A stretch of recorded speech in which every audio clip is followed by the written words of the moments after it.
Welcome, everybody, to Sunday afternoon baseball. It is the New York Mets at the Washington Nationals. Mets are trying to get a new winning streak going here. In the top of the first inning, the Mets already have the first two runners on to start the game. Francisco Lindor had a soft ground ball single, infield hit, and that was followed up by a Juan Soto walk, and Pete Alonso's at the plate with a 2-1 count. There are no outs here in the top of the first. Want to welcome all of you. This is MetropoliFins. We are YouTube's smallest New York Mets and Miami Dolphins channel, and I'm so excited to be with you today. My name is Craig, and we're going to be covering this game from almost start to finish and all the highs and the lows of the game and the day ahead. It's now 2 balls and 2 strikes to Pete Alonso. Justin, how's it going? Jonathan, Anthony, appreciate everybody being here today. I am super excited. I just had my birthday and I got a gift card to Amazon. So I'm going to be investigating a better camera and microphone for the computer setup, at least. So hopefully that will get a little bit better. Seems like the streaming on the cell phone for the vertical is going pretty well, but we're gonna try to improve the camera and audio for the horizontal stream as well. Try to keep getting better as we go. And that's high. That's gonna be a walk to Pete Alonso, and the bases are gonna be loaded. And for those of you who've been wanting to see it, Mark Vientos gets the start in the cleanup spot today. And boy, does he have an opportunity to continue to break out. Parker pitching in the danger zone. This is massive danger zone. Massive, massive danger zone. So let me give you the breakdown of the rest of the Mets lineup, just so you know who's playing, who's sitting today, because we got a couple of our starters are sitting, which means we're going to have a really strong bench today. So after Vientos, it's Marte, the DH. Of course, it's Lindor, Soto, Alonso, the normal top 3. Then Vientos. Then Marte. Then Nimmo. Followed by Luis Torrens. So Alvarez gets the day off, the day game after the day game. Luis Angel Acuna gets the start at second, and Tyrone Taylor starts in center, which means you've got McNeil and Winker and Alvarez and Azócar on the bench. All right. So the Nationals are playing for the double play here. So they've got the infield back, try to get the double play, give up. That. This is flied out to deep right field. He's going to be under it. It is going to score a run. Soto's going to move up. Lindor is in. So I consider that a successful at bat, and I'll explain why, because some of you guys might be you might be like upset, especially if you don't fully understand. This is how traditional baseball tends to work, which is it is more important to get that first run on the board than it is to worry about a big inning. And that is why when Vientos goes back to the dugout, he gets high fives all around from everybody because he got the high fly ball, he got it deep, he got the runner home. GHXS, happy birthday to you. And Nika, how's it going? So we're covering New York Mets here. Yeah, Citi Field, that's gone. That was a good hit by Vientos. But he did his number one job, which is drive the ball to the outfield. It also moves up Soto from second to third. Of course, you still have Pete on first, so there is 1 out, but you do have 1 run in, and that is one of the most important things. Get that first run on the board, and then you're going to trust the rest of the lineup to do the damage to keep this inning moving. It is 2 balls and no strikes to start Starling Marte. Good to hear. Dustin, how are you doing today? Welcome, everybody. This is MetropoliFins. We are YouTube's smallest New York Mets and Miami Dolphins channel. My name is Craig. I'm going to be with you as your tour guide today. That's ripped foul down the third baseline by Starling Marte. We've got the banner updated here with the Mets with a 1-0 lead. Yeah, I drank so much coffee, my hands can't stop shaking. So actually, kind of yesterday, we had my wife made like a great peppermint mocha, like London frappuccino type of things. And like I didn't have any like real food or breakfast at all, Jonathan. And I was out delivering, it was kind of hot, and I was like on an empty stomach, but I just kept drinking more and more coffee. I was getting like jittery and messed up yesterday. So I did have a coffee this morning, but it was not as much espresso. Today, I don't know if you guys can see it here. I've got some there's kombucha. I'm drinking some kombucha today. So this is going to be flipped out to right field. It's going to fall and foul. Good effort out there. But it's going to be a foul ball. It's going to remain 2 balls and 2 strikes to Starling Marte. So I don't necessarily get like super jittery most of the time with coffee, but if I do a lot of espresso on an empty stomach, that's the one. That's the one that kind of gets me with it. So, like I said, I appreciate everybody being here today. Make sure you hit that like, hit that subscribe. We are on the journey to 300 subscribers. We just crossed the 200 barrier, so we're next checkpoint is 225. We are at 217. So if we have a strong day, we can maybe get to that 225 today. We're constantly trying new and different things out on the channel. Of course, we have that's in the dirt for ball 4, so the bases are loaded once again. Then Swimmo Brandon Nimmo is coming to the plate. So you move Nimmo out of the 4 hole, and he still gets to come up with bases loaded. So that works out pretty well. So the Mets are, I can tell you this. I have not studied all. If the Mets win this game today, I can tell you for sure they will be number 1 in the power rankings. If they lose, then it might be a little bit dependent on how they lose and how other teams do today. By the way, I also have out the line water here today too, so I've got both. So Swimmo Brandon Nimmo's up. This is still the top of the first, and there's only 1 out. Mets already have 1 run in, bases are loaded, and the only out was a productive out of sacrifice fly. Man, Parker, pitch 1 is ball 1. Just struggling really hard to find the strike zone right now. And I'm glad with what Vientos did. Now I really want to see Nimmo be patient here, though.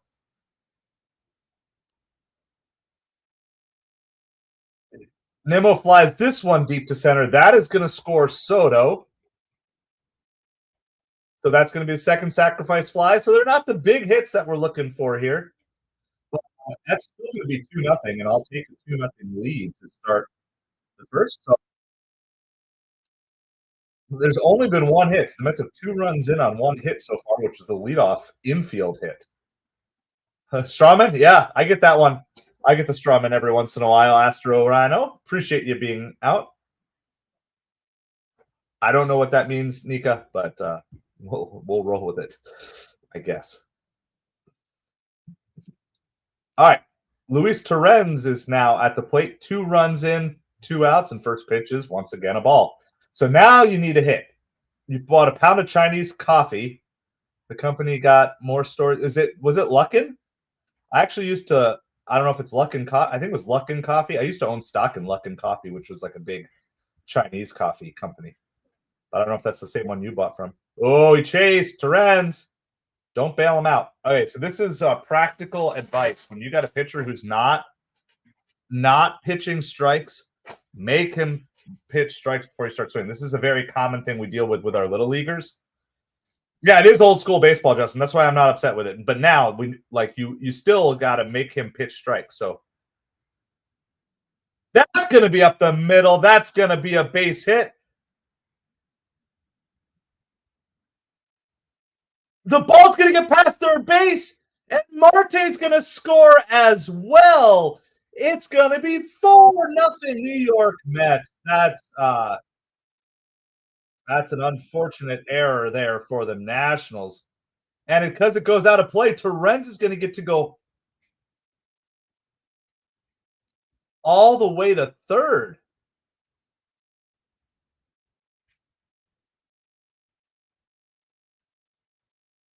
So that was a crazy play, guys. So a lot of things going on there. It was a grounder through the middle.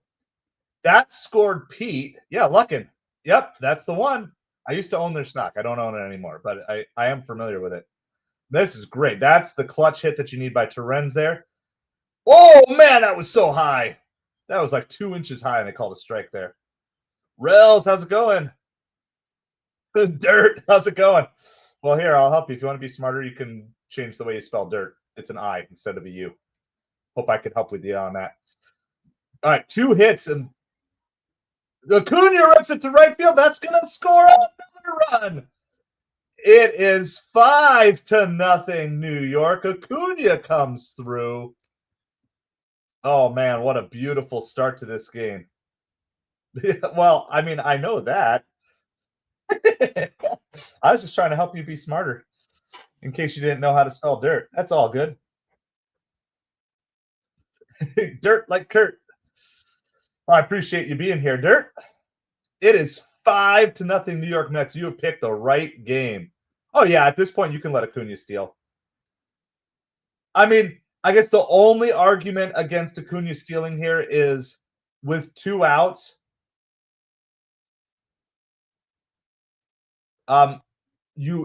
If somehow Acuna gets thrown out stealing here, then you lead off with Taylor instead of leading off with Lindor. So that might be the one argument about not having Acuna attempt to steal.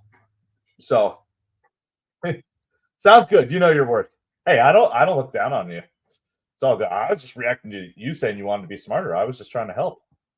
Like, we're talking baseball, but we can always do baseball school too. So you let me know. All right. Oh, he did not go. He almost went on that. 1 ball, 1 strike. So now I do like. So I don't know. What do you guys think? Would you let Acuna steal here? I mean, I'm not. The Mets need an easy game today because they have another game tomorrow.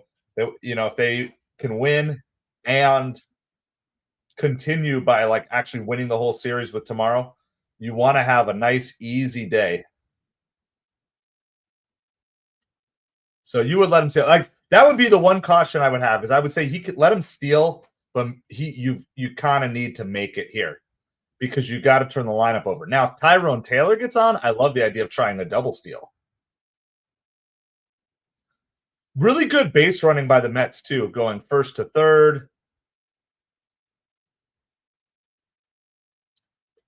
So this is the type of first inning that I was expecting we would have a lot more of with this Mets team this year. So it's really good to see. And I don't know if it feels the same way to you. It certainly feels like there are some cracks in our bullpen, and the bullpen has been kind of maybe overused to start the season, even though they've been splendid as a whole. And Tyrone Taylor walks too. So now the Mets have batted around. Francisco Lindor is coming to the plate. 37 pitches in. And I mean, this is hard to watch as a baseball fan. Like, as a Mets fan, I love to watch it. But as a baseball fan, it's really hard to watch a pitcher struggle to find the strike zone like this. And I say that with a compassionate heart because my son had the same trouble his last pitching performance. First pitch taken for a strike. So the Nationals are starting to get some bullpen action up. He's only 38 pitches in, but I mean, literally the reason the Mets have 2 outs is because the Mets were swinging to hit high fly balls as sacrifice flies. Everything else has either been a hit or a walk. And, if there was not a need for a sacrifice fly as the best baseball play, there's certainly a chance there could be no outs in this inning. But the Mets were playing to make sure they got runs across the start. But now with 2 outs, you're not going for sacrifice flies.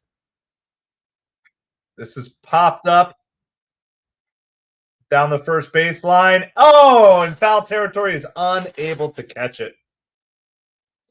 Salted Fishing, how's it going? Appreciate everybody hanging out with us here. Hard to steal on lefties. Parker Lewis can lose. Mets got this. I'm going to go watch the Yankees. It's feeling good.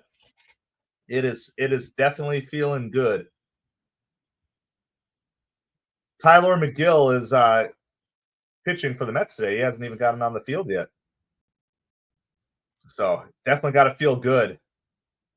That's fouled out of play here. I am doing well. Yeah, Minter got injured. We'll do a little digging on the injury a little bit. Yeah, the thing was, this pitcher for the Nationals, he'd only given up 5 earned runs all season. And then this inning, he gives up 5 just in 1 inning. So I don't know if he'll get sent down just because of it.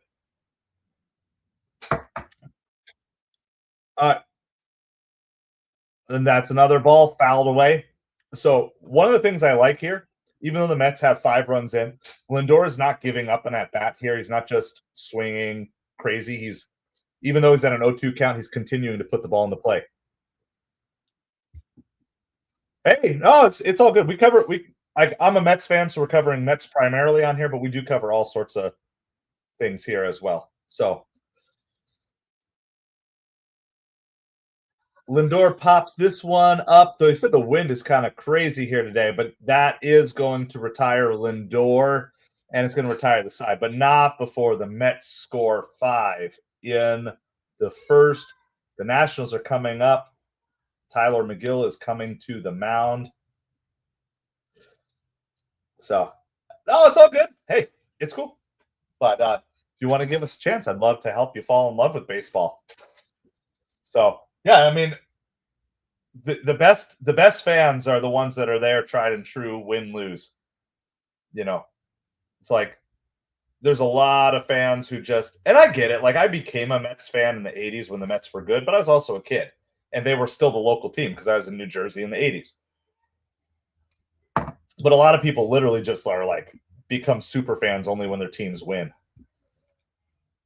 Like 10 years ago, there weren't that many people talking Dodgers. So hey, I appreciate true fandom, like D-Rel says. Appreciate the true fandom. All right. So let's do this. We got to look up AJ Minter and see because AJ Minter got hurt yesterday. Now, Daniel Nunez is about ready to come back. Of course, Brooks Raley was just signed by the Mets as well. So I'm just going to read this article here. So AJ Minter was forced to leave the game yesterday with triceps tightness. Mendoza said that he will likely need a stint on the injured list, given that the injury is to his pitching arm. So that is the most likely thing. Yeah. I mean, they put Los Angeles in their name now. I know, like the whole layout. Hey, I appreciate the sub salted. The whole layout of California teams is kind of crazy when you see like where everybody's spread out to, and not just baseball, like all the teams. Like when you're like me from Florida or the East Coast, you just think they're all like basically in the same area, but it's like it's crazy spread out where all the different sports teams are in California. So anyway, that's the deal on Minter. I don't think he's officially been sent to the injured list. But Tyler McGill is pitching. CJ Abrams leading off here for the Nationals today. Yeah, the Mets are winning. Yep. And of course, Jonathan, let's hope AJ Minter has a speedy recovery. I agree. Abrams strikes out on 3 pitches. So Tyler McGill looking good. You love the Mets, Red Man? Means you are absolutely in the right place. Darren, how's it going?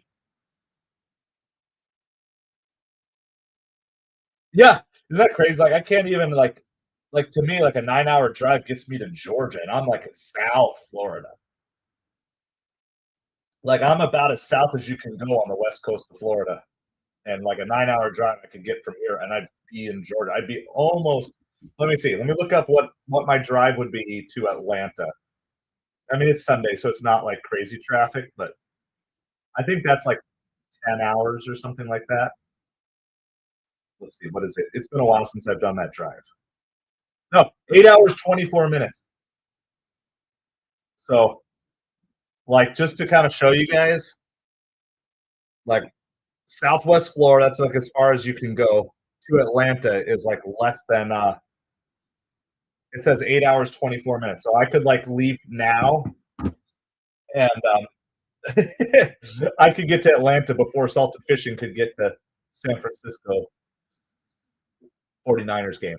So that's fouled away. 1 ball, 2 strikes to James Wood here. Mets are up 5-0 early. It's feeling like a party day for sure in Metsville. Lily Rose, how's it going? First team to 20 wins, and there's a fewer and fewer teams left every day who have less than 10 losses. It's really nice to I like seeing single-digit losses as long as we possibly can. I'm sorry to hear that you're sad today. Hopefully we can cheer you up. And if you're a Mets fan, hopefully the Mets will help cheer you up a little bit. Yep, AJ Minter on injury, expected to go on the injury list. Now we have Daniel Nunez, I believe, is ready to go. 12 hour drive. Yeah, traffic out in Los Angeles is nuts. I've never experienced it. I've just heard the stories. Another foul ball here. 1 ball and 2 strikes to James Wood. Mets scored 5 runs in the top of the first inning, off to just an absolutely splendid start. I'm sorry to hear that, Lily Rose. I wish you a speedy, speedy recovery.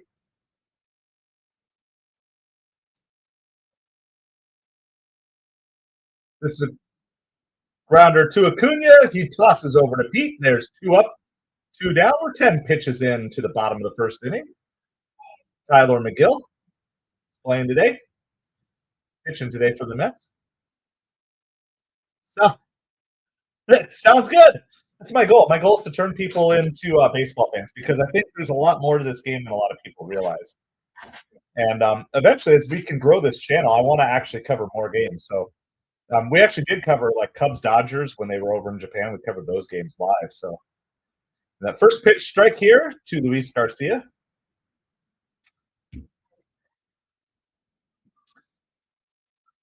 Gotcha, Lily. Well, I appreciate you being here with us today, and hopefully we can. This is flied out to center field. They said the wind is playing some tricks today, and definitely does that. But that is retired, so that is a 1-2-3 first inning for Tyler McGill. Mets are up 5-0. We are headed to the top of the second inning. So we'll do that. There's a lot of things going on. There is no more NFL draft today, so that was kind of crazy trying to cover both NFL draft and baseball game yesterday. So you do like it with the pitch clock, which is kind of interesting because I'm a traditional old school baseball fan, so I'm not as big of a fan of the timer. I just wish they would just keep the game moving. Like I wouldn't think you would need a timer, but hey, Darren, I agree. Like so yesterday Jonathan predicted the Mets were going to win 10-0, but they won 2-0. So maybe Jonathan was just a day off. Let's go 10-run rule these Washington Nationals. I agree. So due up for the Mets is Soto, Alonso, Vientos. Yeah, I mean, I think it's interesting. So I've been to professional football games. I like watching football games from home better than I like watching them at the stadium. But I like watching baseball games at the stadium better than watching them at home. And I think as a fan at a stadium, I want to get my money's worth, and I'm never in a rush if I'm at a stadium, right? I'm there to enjoy the game. And so like doing spring training game this year with a pitch clock and everything, it was like it felt, there were elements of it that felt rushed. It was just not as enjoyable. Because it's like I'm just there. Like I want to be at the ball game. I want to enjoy being there. I've already paid my money for my parking, my ticket, and all that. So I do think that's probably the one benefit to baseball with the pitch clock is it does play better at home. I wish that they could figure out a way to eliminate commercial breaks a little bit more and give you more of an in-between experience. If they ran like soccer where they run like advertisements at the top of the screen throughout the game and could do that, I think people would actually enjoy it more if you could see all the things that went on at the stadium. Like that's drilled foul down the first base line. So like, for example, the Washington Nationals have the president's race. Like they always show like little clips of it, but I think it would actually be better if they could figure out a way to make the game more interactive in between innings on TV broadcasts. And instead, basically make it like a movie with like little advertisements slipped in. So I am a Dolphins fan. So I'm Mets Dolphins salted. So I was born in Florida, but raised in New Jersey. So I got my Dolphins from my Florida birth, but then I got my Mets from growing up in New Jersey in the 80s. Parker's back out here, still struggling to find the strike zone a little bit. It's 2 balls, 1 strike. By the way, sorry, it's Soto at the plate, not Lindor. I totally botched that. Just a heads up on that. Yeah, well, so Jonathan's saying like Timmy Trumpets, Edwin Diaz walkout should be commercial free. Like there's so many parts to the game. And that is a nice solid base hit up the middle. Soto's going to try for two, and he's going to get in with a leadoff double for Juan Soto. Maybe this is the game where Juan Soto finally just breaks out and becomes Juan Soto. Like, I really think that there's an underserved market of keeping kids engaged with baseball games by saying, like, by doing interactive things. So if you could do things like, okay, these are like off the top of my head, silly ideas, but like if you remember back in the day, where there was like Pepsi points or whatever, right? So you could collect points. So if you had like an interactive app where you would have things going on in between first pitches, a strike to Pete Alonso here, Juan Soto on second, nobody out, where kids could like do tasks during commercial breaks. They could still be sponsored tasks, but like enter the winner of the president's race to earn, 10 MLB points. And if you earned enough points, you could cash it in for a free pack of cards. Or if you saved up enough points, you could get yourself like a shirt or a hat for your favorite baseball team. I think there's a future to more interactive marketing of the commercials as opposed to just standard commercials, because you just lose people. It's very easy to walk away, and the commercial break is relatively short, but that 2 or 3 minute commercial break, you get fans that walk away, and kids will walk away, and but if you had instead the commercial breaks were as exciting as the game itself, I think it'd be really good. You're the Astro Rhino. I'm not the same, but it's close.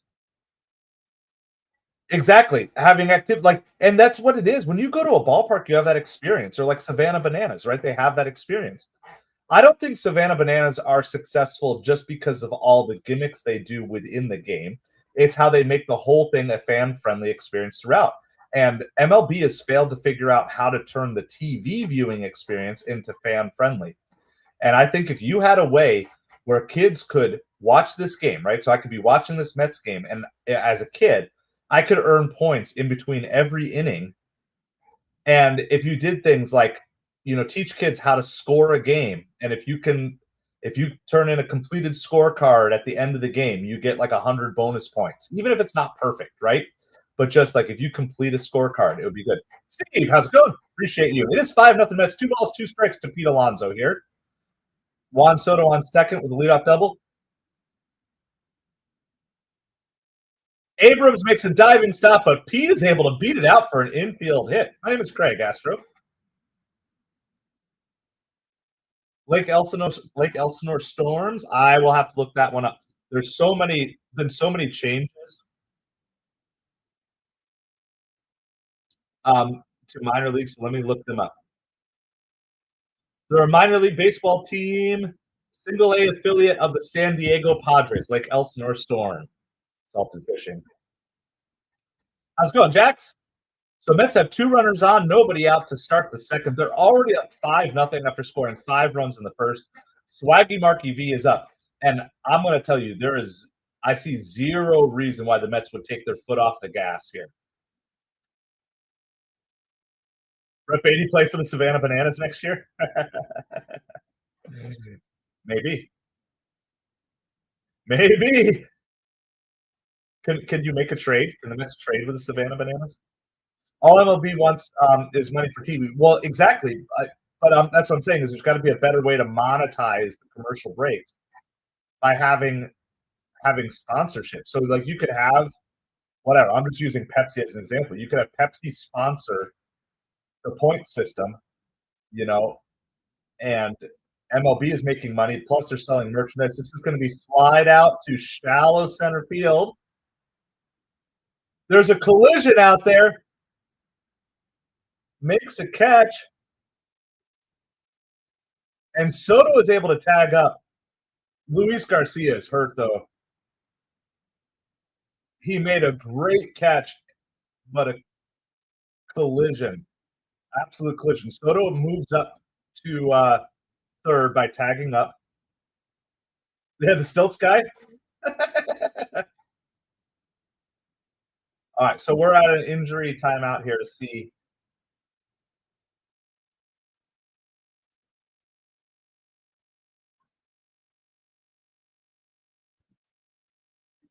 Garcia has the awareness while he's on the ground and hurting to put his glove out so another fielder can throw the ball in, which kept Soto from scoring. I don't know if it's his knee. So that was a really aggressive tag up there by Juan Soto on that. Sahil, how's it going? Yep. And I mean, that turned into a productive out as well on this play here, only because of the injury on the play. But good things can happen when you put the ball in play. All right, Sahil. Hey, I appreciate you being here, but don't be done, please.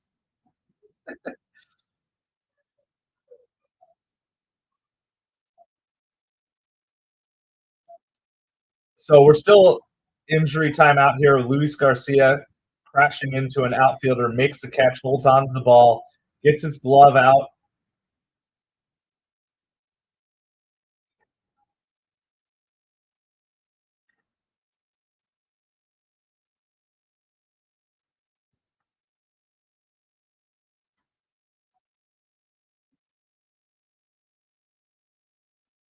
We,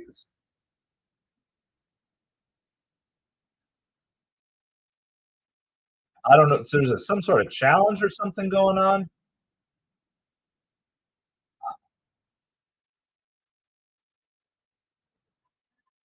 So I don't know what's going on. There's a delay.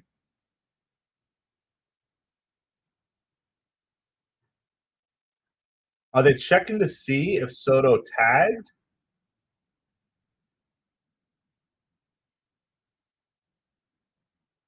So they're just appealing that Soto left early. Soto should have tried to steal home on the appeal.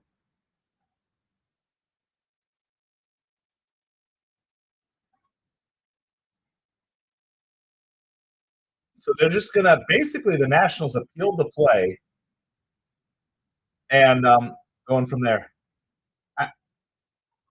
So grounder to short. They're gonna get the runner at second, but Soto's able to score. Marte beats out the play at first, so it is going to be 6-0 Mets.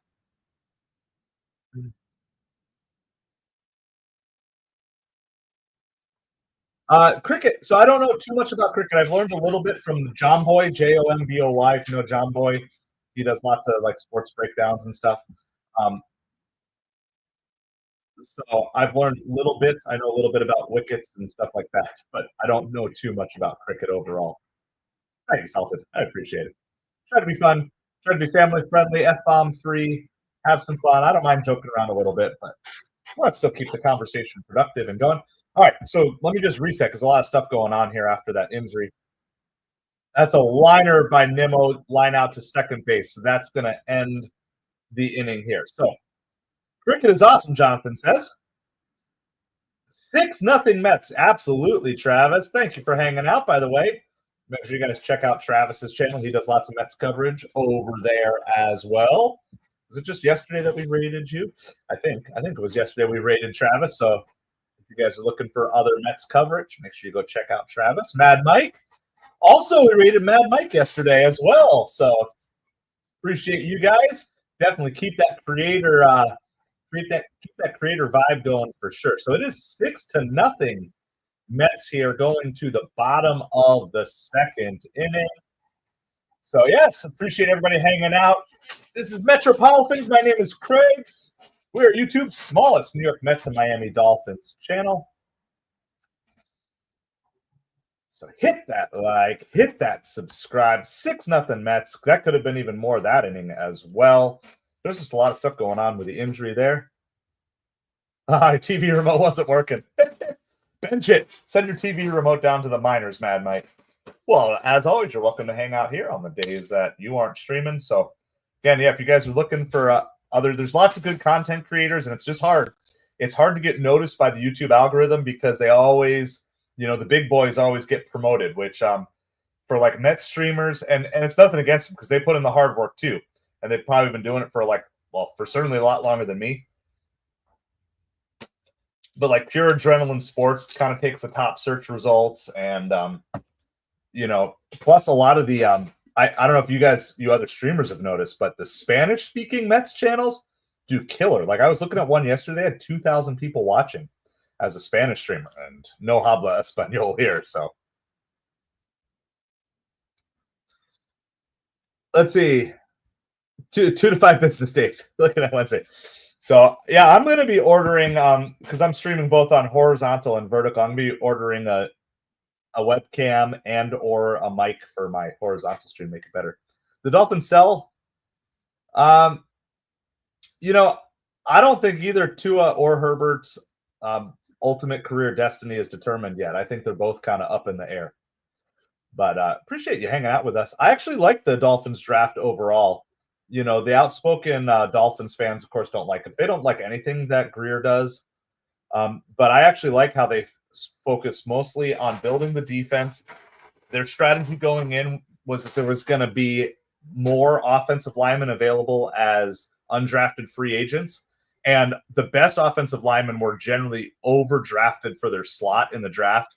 I mean, early on. And so I'm glad that the Dolphins didn't reach too much on that. But I mean, I don't know if they're gonna be a good team. This is the year. This is the make or break year for the Dolphins to a McDaniel regime and Greer maybe too. So I think if the Dolphins don't win a playoff game this year, you're going to see a dismantling. And there's a called third strike to Nathaniel Lowe. McGill 4 up, 4 down to start the game. So, but yeah, if you are a football fan too, let me know about your draft. Patrick Mahomes and Francisco Lindor are the same. Like, do you mean like literally they're the same exact person? Could be. Could be the ultimate conspiracy theory. Francisco Lindor and Patrick Mahomes are the same exact person. But Lindor doesn't sound like Kermit the Frog, so it's probably not true. Josh Bell at the plate here for the Nationals. Man, he's off to a rough start too. 135 on the season, 0 for 8 this series. Tyler McGill pitching for the Mets. 1 out here in the bottom of the second inning. Yeah, I think Brock Purdy's another one. It'll be interesting to see how his career develops here. You like how the Giants drafted Mad Mike? Yeah, well, I think the Jackson Dart pick was a better pick for them. You know, Shedeur Sanders is not the right pick for the Giants. I thought there was a point in time that Shedeur Sanders could have been drafted by a team that had a well-established quarterback.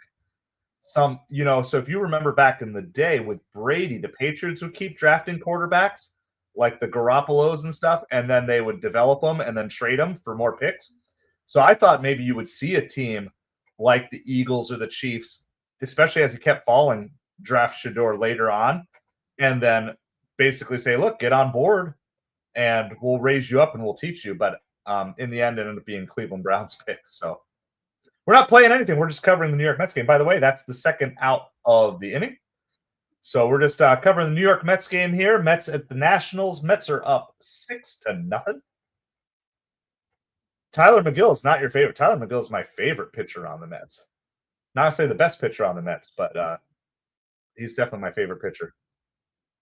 Yep, I agree. So I'm a Miami Hurricanes fan, so I got the absolute pleasure. Cam Ward single-handedly lifted the Hurricanes from a wannabe to a legit playoff contending team. Now, they didn't make it there, but that had nothing to do with Cam Ward. That had to do with the fact that Cam Ward won the Hurricanes probably 5 games by himself this season. So I agree. And I don't know if you saw Restrepo, who was his number 1 wide receiver with the Hurricanes, did not get drafted, and the Titans signed him as an undrafted free agent. So this is a fly ball deep left field. It's going to be out of here. Dylan Cruz gets the solo home run here. That's going to be the first hit of the game for the Nationals in the first run. So, so I think that's really cool because I know that's something that, the Dolphins did with Tua, and also was it Jalen Hurts and Philadelphia did it as well.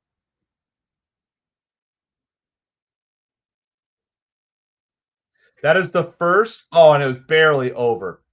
That's the first home run that a Mets starter has allowed since April 11th. It's been over 2 weeks since a Mets starting pitcher had allowed a home run. I think they're going to play him both. I don't think he's going to play every down, but I think the reason they traded up is for that versatility, and I think maybe it'll be kind of a game-to-game thing, depending on what the bigger need is within a particular game. That's just my guess. I agree. And Darren, what I liked about it is even though it was a home run, there was nobody on base because he's just attacking everybody. So, which is fine. This is what you want. When you have a 6-0 lead, you want him going after batters. And if you give up a solo home run, it's just not that big of a deal. Like, there's a strike on the outside corner. 1 ball, 2 strikes to Tena. So I've been a huge fan of McGill. It's taken him a little longer to develop than I think maybe many Mets fans had hoped, but I really like his potential. I might be a little biased because I have a slight investment into some of his rookie cards. You're a casual in baseball. Who's the best team right now? I mean, record-wise, it's the Mets. Record-wise, the Mets do have the best record in baseball at the moment, and behind them, is it the Cubs? I haven't checked. So I do power rankings every Sunday night for baseball. I mean, I think most people would say Ohtani is the best player in baseball, but he's not off to the best start in baseball. I don't know if you guys saw yesterday, Eugenio Suarez of the Diamondbacks hit 4 home runs, and I believe he has the Major League home run lead with 10. So if you're looking for that, but I would say that's, I don't know, you guys can chime in. Who do you guys think? I'm not saying just based on stats this season, but like overall, if you were drafting a team and you could have the number 1 draft pick for this year, you're building a team for this year, not forever. It's like for this year, who would be your number 1 draft pick in baseball right now? I mean, I would assume Ohtani is where most people would go. Francisco Lindor is a valid argument, even though the Mets obviously signed Juan Soto. Lindor is just an absolute beast. Pete Alonso's had a great start, but if I were trying to build a roster, I mean, some people would go pitching and maybe go Paul Skeens because Skeens did shut down the Dodgers. Ellie De La Cruz, Darren, is another valid, and especially if you're thinking more than 1 year, Ellie for sure.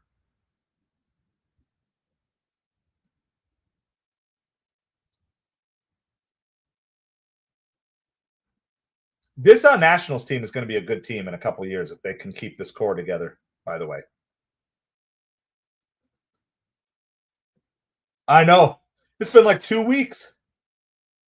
And that's what I was saying, Justin, is like McGill's going after everybody. So even if you give up a solo home run, if you're up 6-0, I mean, it's a bummer, but like the Mets' amazing pitching start is not going to last all season here.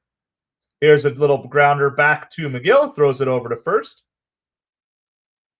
So it's going to be 1 run in for the Nationals, but just a solo home run. So it's going to be 6-1. 6-1 as we go to the top of the 3rd inning for a game where there's been lots of runs scored. It's actually flying by pretty good, and it's been fun so far. Soto's looking like he's ready to bust out. The GOAT baseball player. That's another great question. So your casuals wondering, who do you think the GOAT? So for those of you unfamiliar with that term, because back when I was a kid, by the way, this is just an old man thing here. Back when I was a kid, a GOAT was the bad one. Like the GOAT was who took the blame, like a scapegoat, right? That's who it was. Now GOAT means greatest of all time. So, man, there's so many good choices. Pete Alonso is the GOAT. Who's the greatest baseball player of all time? So it's so hard for me because I didn't get to see so many guys that came before. My gut says Ted Williams. You can argue for a lot of different guys, but Ted Williams was a great baseball player, and he missed multiple years of his career due to the war. So I would say, I'm just going to ask. Let's have a little fun here because we're on. We're on a commercial break right now. It's 6-1. We're going to the top of 3rd inning. Well, I'm going to ask ChatGPT. Based on popular polls and surveys, who are contenders for the GOAT of baseball. Give a list of 10 most mentioned players. Greatest of all time. I'm just going to see what ChatGPT. I'm actually having it researched too. So this is the ChatGPT generated list, but it's also based off of kind of doing some research too. So this is the list ChatGPT gives, not in any particular order. This is grounded to short here by Luis Torrens. He's going to be thrown out. Torrens had a key hit in that first inning, that 5-run first. So on the top 10, ChatGPT suggests, they're saying, it says Babe Ruth, Willie Mays, Barry Bonds, Hank Aaron, Ted Williams, which is kind of where my gut tends to go. He has the highest ever on base percentage, 482. And he missed multiple prime years serving in the military. His stats could be even better. Ty Cobb, that name also came to mind. Ken Griffey Jr., Mickey Mantle, Stan Musial, Walter Johnson, and some other honorable mentions. They have here Lou Gehrig. They actually say Derek Jeter. That's a bit of a stretch. I don't put Derek Jeter as a GOAT. I mean, he was a great player, and he was part of a bunch of great Yankees teams. Pedro Martinez, Greg Maddux, Shohei, but Shohei has his career is not completed. Says in general across most polls, it's Babe Ruth, Willie Mays, Barry Bonds. This is grounded to second base by Acuna. Wow, he hustled down the line. He's going to be out, but that was good. Good hustle, flying down the first base line. So what do you guys think? So Redman likes, among Mets players, liking Tom Seaver, Darryl Strawberry, Lindor, Marte, especially when it gets warm and hitters catch up to pitchers. Mets, yeah, it's going to happen. But what's also going to happen is the Mets hitters are going to heat up too. It's both. So who do you guys think the greatest player of all time? Not just Mets, all-time baseball player. Do you go on the Ruth, Mays, Bonds? Do you go somewhere else? I really think that Ted Williams, and I don't know, like some people would say, well, he didn't play those years, so they don't count. I would say he missed his best years, and he's still among the top in multiple statistical categories. You know, it's hard to beat. Barry Bonds in his prime was amazing. I know some people don't like the steroid thing, but steroids don't help you hit a baseball. They might help you recover. They might help you hit a baseball further, but they don't help you actually hit the baseball.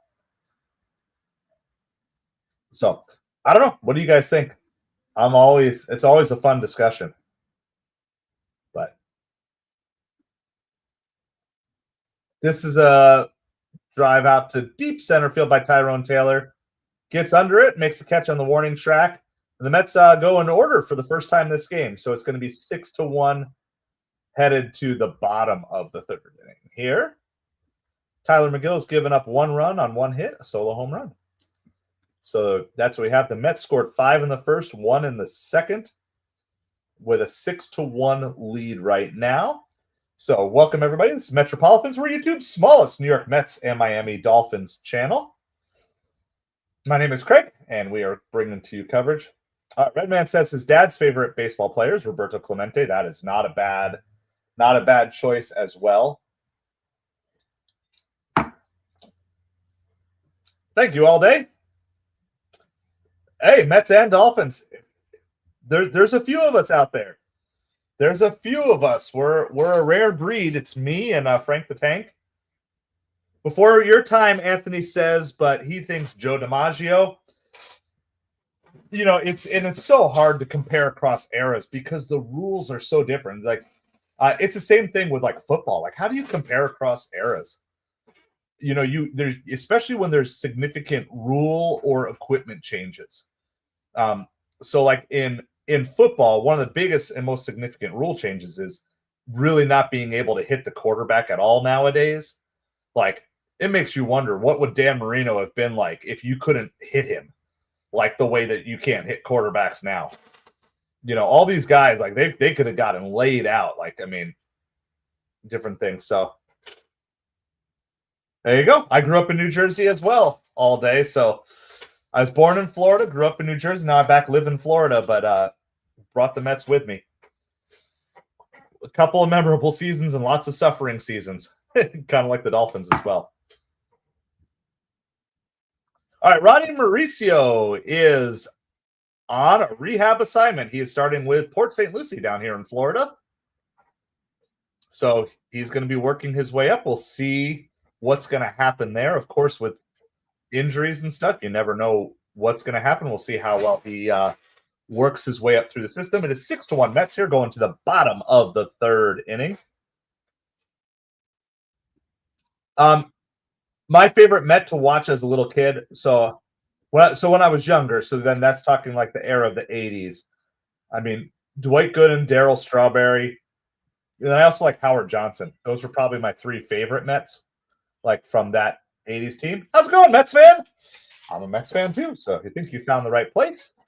So those were the three there. And then when I got a little bit older, I was always a catcher in Little League, so I always liked cheering on. So I like Nelson Santavena, then Benito Santiago, he was with the Padres. Nelson Santavena was with the Montreal Expos.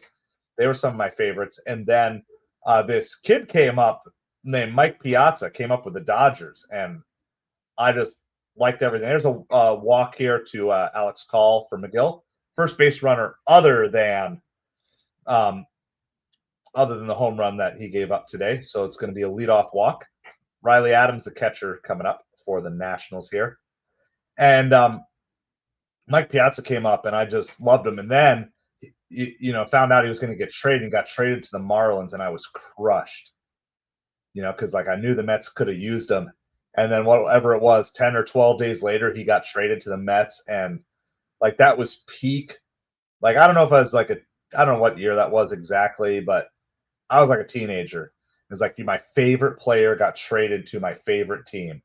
And that was just so epic. And of course, kind of culminating ultimately with that home run right after September 11th is such an iconic moment in really not just Mets history, but really in American history and baseball history in my mind. So yeah, so when I got older, it was Piazza by far. Nice swing and a miss there. I was always a big fan of David Wright, Jose Reyes. I'm a fan of the scrappy guys. So like Brandon Nimmo when he came up with kind of that scrappy get on base. I've always been kind of had a soft spot for Jeff McNeil. These guys, Luis Angel Acuna is winning me over, seeing how he plays ball, how Francisco Lindor plays ball. It's good. Does not go here. 2 balls, 2 strikes. Lots of good comments and stuff coming in. Yeah, those rules applied. But talking about Joe DiMaggio, those rules applied to all at that time period. Yeah, for sure. I mean, DiMaggio was good. Please, Mrs. Robinson, Jesus loves me you more than you can know. Wright and Reyes, yep, they were fun. I mean, there, strikeout swing by Alex Call. And the greatest hitter, Ted Williams. Yeah, for sure. Ted Williams, definitely the greatest hitter, greatest all-around Mays. It's hard to argue with Mays because his defense was spectacular as well. Mantle could have been there. Yep. And everything is all in what span you're looking. Are you going to only compare their actual numbers on the field? That's going to jump some guys up over other guys. So all day, been through it. 33 years of near mediocrity with the Dolphins. Yeah, Mets have had their moments. Yeah, I know. And what's turned this Mets franchise around is new ownership, which is probably the only thing that's going to turn the Dolphins franchise around too. And maybe Steve Cohen is a closet Mets fan or a closet Dolphins fan.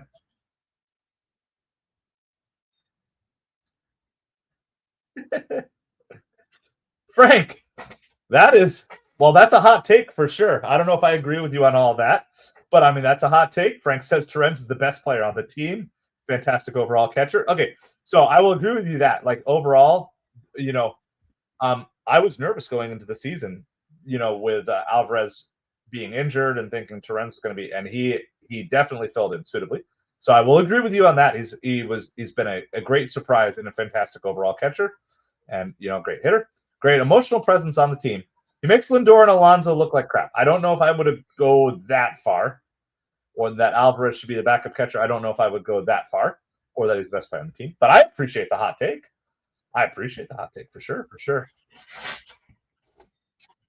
I think Lindor and Alonso are still kind of the heart of the team. There, there's maybe a little bit of the soul of the team is in Brandon Nimmo as well.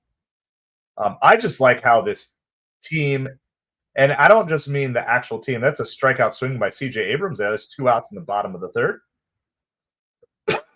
I agree all day. I was looking at Dolphins fan message boards. They're, of course, complaining because they don't like anything Chris Greer does.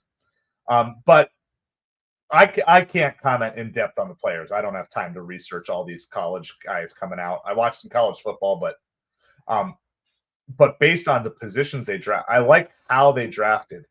And we actually live on air yesterday called the Quinn Ewers draft pick live on air before they made the pick.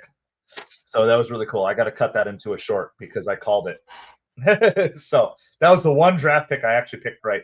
I wouldn't have been upset with the Shedeur Sanders pick in the 5th round, and I wanted the Dolphins to draft at least somebody. And I really like Quinn Ewers as for sure as a legit backup to start the year. Or, I mean, you might even start 3rd string, right? Because if you're going to maybe start the year with Zach Wilson as your backup, because he does have the experience. I like this idea of drafting guys and letting them develop for a year. And I do think this is a make or break season for the Dolphins. By the way, it's 1 ball, 1 strike to James Wood here. Runner on first.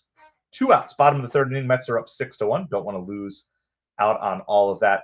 But I do think if the Dolphins do not win a playoff game this year, you got to dismantle. That's a grounder right up the middle. Lindor makes the play, picks it up, steps on second, and that is going to retire the Nationals. It remains 6-1, so the leadoff walk does not hurt McGill. Don't like seeing leadoff walks, but it does not hurt McGill, and so it's 6-1, headed to the top of the 4th inning. So make sure you guys hit that like, hit that subscribe. We're 3 away from our, we'll call it the goal for the day of 225 on our way to 300. I think for Tua, McDaniel, Greer, I'm assuming at this point Tyreek's going to stay with the Dolphins. I'm going to assume we're going to start with Tyreek, but not Jalen Ramsey. That's just my best guess. I have no insider information on that, but I'm going to assume that we're going to do that. And I think the Dolphins need to win a game, and it doesn't matter. Like, Tua needs to stay healthy all season, and we'll see. So. But I like the fact that the Dolphins, hey, appreciate it, Swoko. Appreciate the sub. Yeah, we're grinding out. We're doing the work and talking Mets, baseball, talking some football. Here we're on commercial breaks. So you're not missing any action in the game. Due up for the Mets is going to be Lindor, Soto, Alonso. My goodness, isn't that nice? We're going to the top of the 4th, and Lindor, Soto, Alonso are getting their 3rd plate appearances of the day. Yeah, he needs to stay healthy, and he needs to just avoid making stupid decisions. Steelers quarterback situation. I think so. Well, so here's my question, because maybe you know this more than me. How on the hot seat is Tomlin? If Tomlin thinks he's on the hot seat, then Aaron Rodgers is the play that he goes to.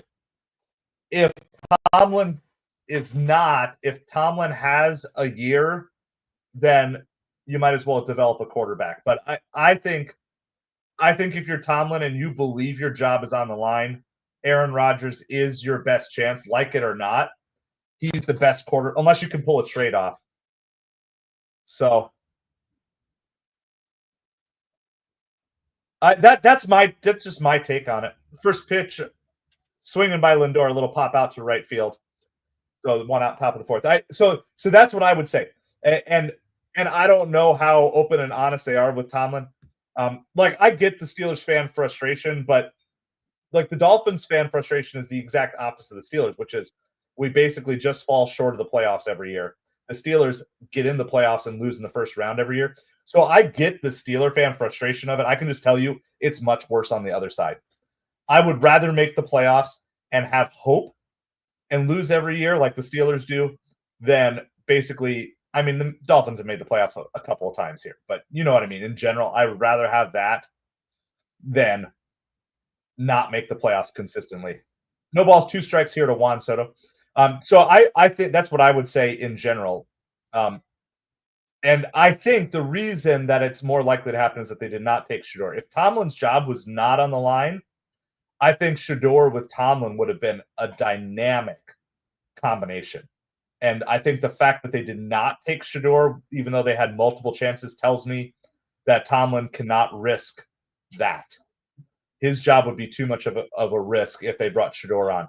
But in a vacuum, if you had Tomlin with job security, having Shador Sanders learn under Mike Tomlin, I think would be absolutely that would be a beautiful combo. And so the fact that they didn't take Shador leads me to think that Tomlin thinks his job is on the line. And I'm just going to guess, unless there's some trade in the works that I don't know about, but based on who's available, I think the Rodgers to the Steelers is going to get done. That'd be my best guess. Yep.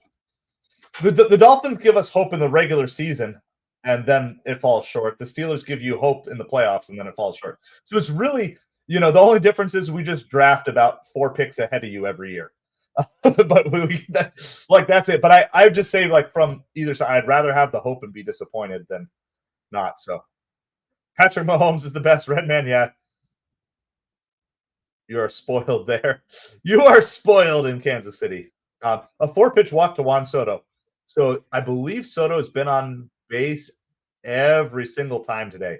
So 2 walks and a hit. Your Steelers, everything. Yeah. So I'm Mets, Dolphins, and then for college football, Miami Hurricanes. But of course, we thank you as Dolphins fans and the University of Pittsburgh for training up Dan Marino for us. We always have that Pittsburgh connection. Alonso's going to ground into a double play. Really good play by the third baseman to do that. So it's going to be a double play. So that's going to end it for the inning. There's a good play by the third baseman of the Nationals. Jose Tena made a good play there. Gotcha. Hey, it's cool. I love the Pittsburgh area. I love Primanti Brothers. It's been a minute since I've had Primanti Brothers. And do they still have? Does Pittsburgh still have Quaker Steak? Was it called, like Quaker Steak and Lube or something like that? It's been a long time, like a wing place. Yeah. Yeah, no, so Cam Ward to the Titans, I'm excited for him. Like, obviously I'm not excited that he's in the AFC with us. But yeah, Cam Ward and Restrepo, who was his number 1 receiver at Miami, did not get drafted, and the Titans signed him as an undrafted free agent, which is just absolute beautiful because I'm assuming Cam Ward's going to start. And so he gets to start with someone he's thrown the ball to all last season, which is really great. Bomba clap. Man up. Sounds good. Yes, they signed Restrepo too. So as a Hurricanes fan, I'm like, oh, it's the same thing. It's the Jalen Hurts, right? They did that with who's the guy they signed with Jalen Hurts, and then they did it with Tua and Waddle too. And so it's a really cool thing. I think there's a lot of benefit to it. Yeah. So I mean, I will probably tune into a Titans game just as a Hurricanes fan. Like, usually I won't do it for just one player, but that Cam Ward to Restrepo was, Devonta Smith. That's who it is. Yep, Hurts and Devonta Smith. And I believe it didn't the Tennessee guy, didn't he come from Philadelphia where they did that? I think there's a huge advantage when you're bringing these young guys in to give them a kind of that security blanket with it. So.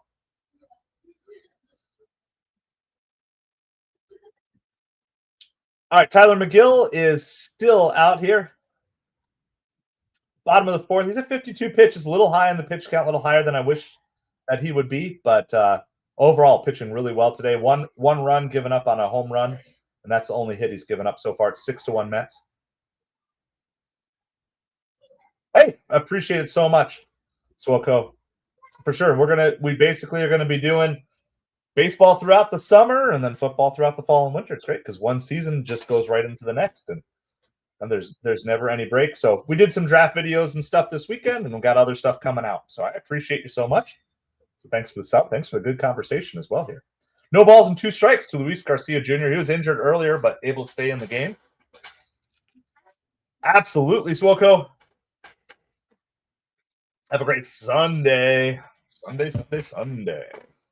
1 ball, 2 strikes to Luis Garcia. Where's Gigs? I got something new coming. I've been working really hard. I've got like a new plan for the other channel, Kaylee. Don't worry. Something new is coming. It's going to be a little bit of a pivot, but we got something new coming. We got something new coming. We're gonna really dig in to like I'm gonna learn all the things financially that I never was taught as a kid or never learned growing up. I'm gonna learn and I'm gonna teach and I'm gonna help people that way. So you're monetized. Congrats, Kaylee. So for those of you who are gig workers or want to learn about gig delivery work, especially like shopping for like Walmart Spark and Instacart and DoorDash, you can give Kaylee a subscribe for sure. Okay, please don't spam, Frank. You've already done that. We're going to give you just a little bit of a, let's give you guys a little slowdown because we can't do spam here. Too much. Can't spam the chat. Take a break. That's kind of your one-time warning, Frank, because I appreciate the commentary. We don't have to agree, but please don't spam the chat.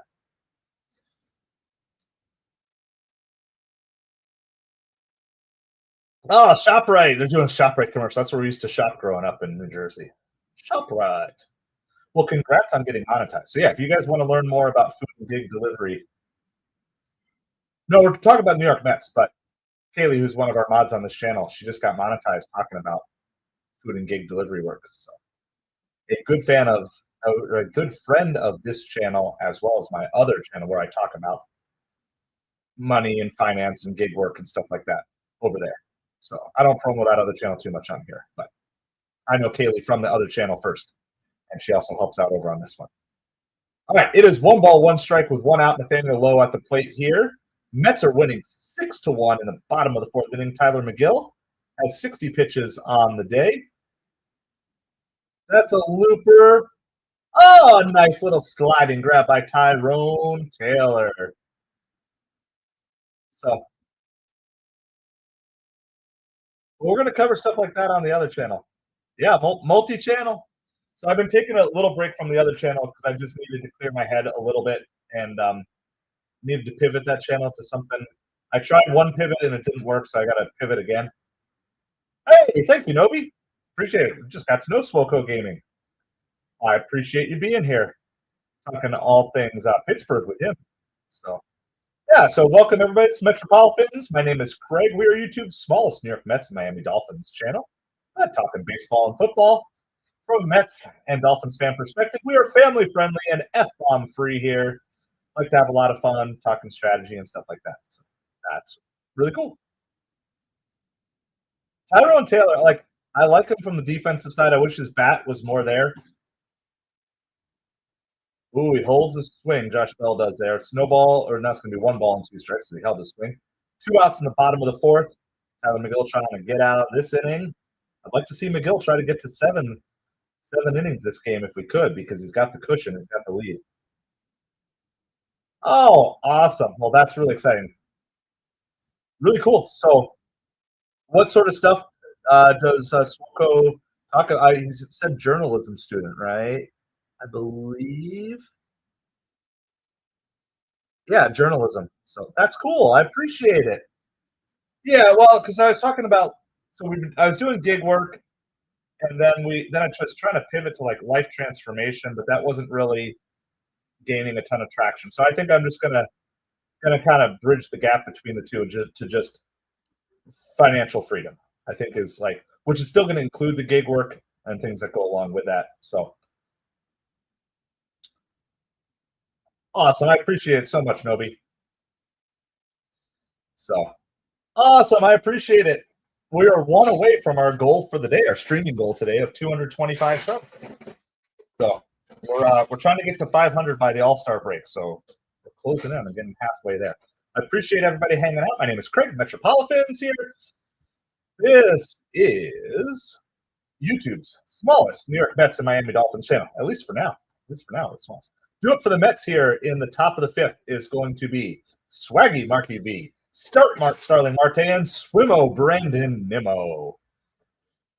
So appreciate all the likes, all the subscribes, all the comments. Keep feeding this YouTube algorithm. Make sure the YouTube overlords like us, because that's kind of one of the most important things.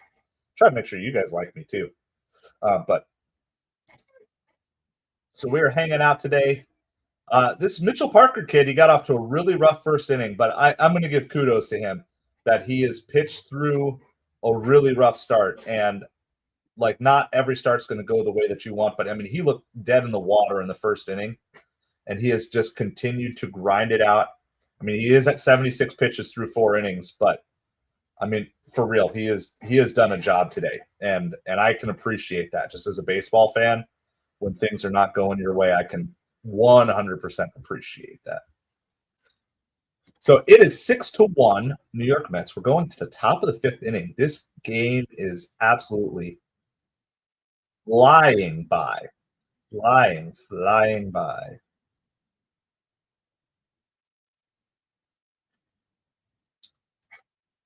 All right, leading off for the Mets here, Swaggy Marky V.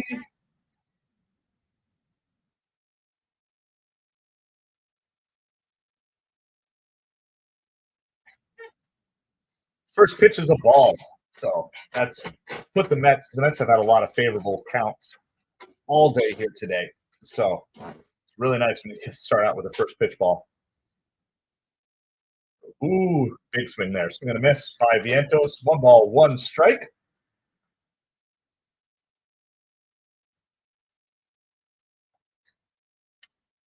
The Mets do have one more game against this Nationals team tomorrow. That's a chase there by Vientos. Not the best swing. Vitalik, how's it going? Appreciate you hanging out with us here today. I hope you're having an awesome Sunday. What time do the Mets play tomorrow?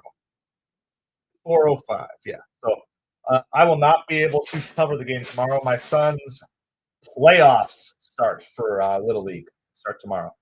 So he has games on Monday, Tuesday, and Thursday. So we should be able to cover. I should be able to cover Wednesday and Thursday games. Vientos hits this one. It looks like it's going to drop in there, and it is. Nice leadoff single here. NFL players that have played or retired? No.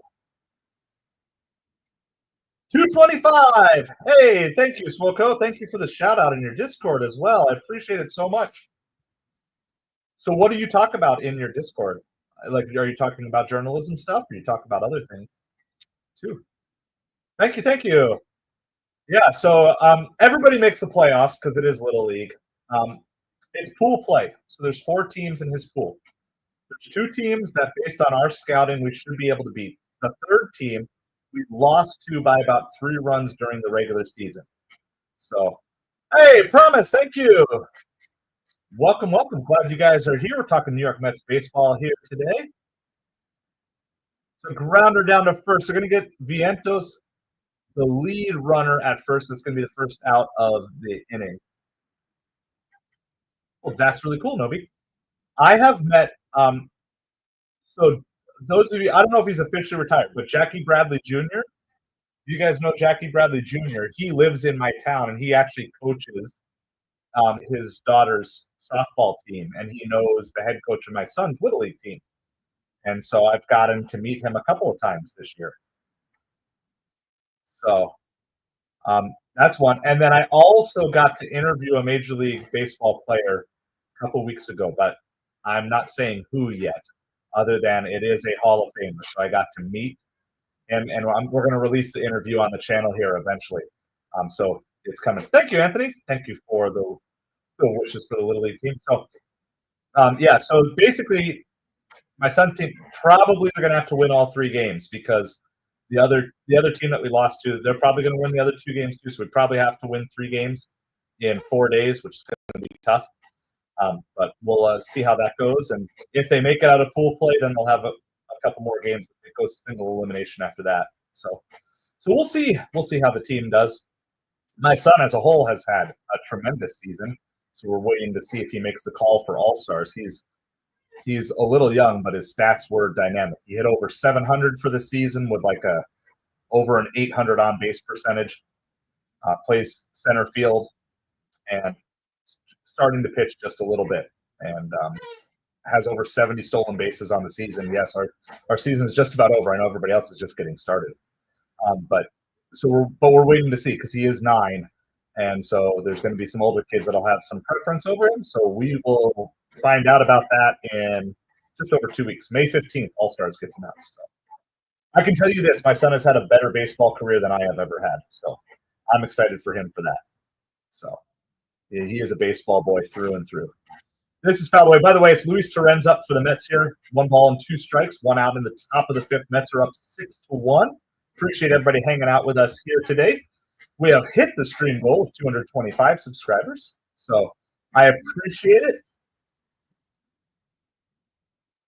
Hey, sounds good. Thank you, Swoko, and thank you for the shout out on the Discord. So appreciate you guys being here and sending people over, and really cool.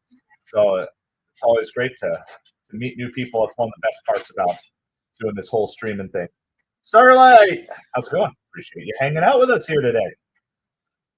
So this is MetropoliFins. We are YouTube's smallest New York Mets and Miami Dolphins channel, at least for now. My name is Craig. We're following along this Mets game. Mets are up 6-1 in the top of the 5th inning. Luis Torrens at the plate. 2 balls, 2 strikes to the count. Mets have 2 outs, but a runner on first. And we are just trying to see if the Mets can get another run across the board this game. Oh, foul tip. Barely by Torrens just to stay alive. Torrens had a huge hit in the 1st inning. So Vientos got on with a single. Then Starling Marte took his place on a fielder's choice. Nimmo flied out. And now Torrens is up the 2-2 count. So Mitchell Parker had a rough 1st inning, but he's come back really good. Oh, Torrens shoots it down the right field line. This is going to be extra bases. They're going to wave Marte around. There's going to be a throw to the plate. He gets in there. At least they say he got in there. It was close. We'll see if there's going to be a challenge on this or not. Torrens ends up going all the way to 3rd on the throw through. Good to see Marte still has some wheels out there. I don't know what they're going to call it. They're going to call it a triple. No, they're going to call it a double and then advancing to 3rd on the throw. In Little League, we call that a triple, but it's Major League stat keeping here.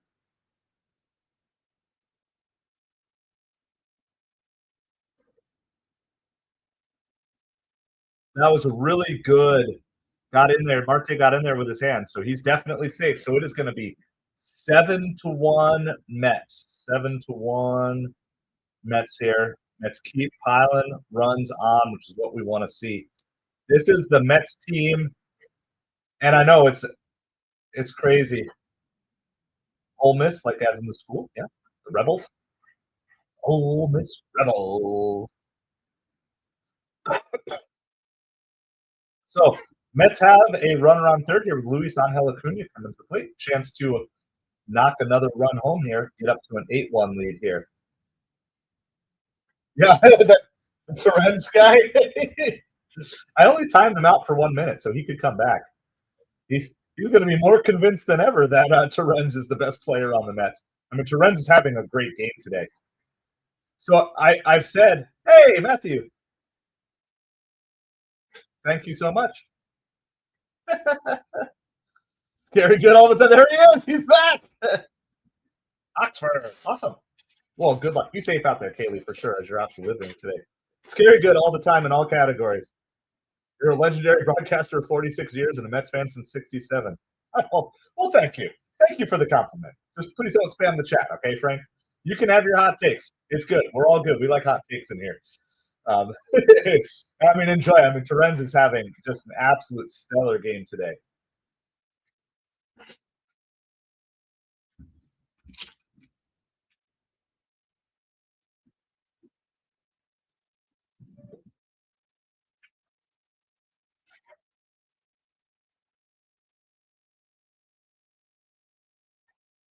Oh, I'm hearing like vibrations or noise. Like, what's going on? I have like an alarm going off. Okay, Frank, Frank, don't spam. Please, please don't spam. I like you. I want you to be here, but you can't spam the chat.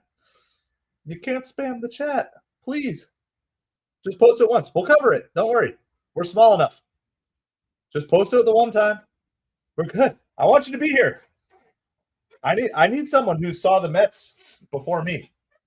You know, I only know the 80s and beyond in my lifetime. So I want you to be here.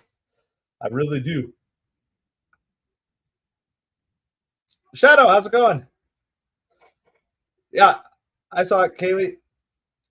I saw it. You're in Oxford today. Yes. So definitely be out there. Be safe. Of course, when is graduation for Ole Miss? Like it's got to be coming soon, like in the next week or two, right?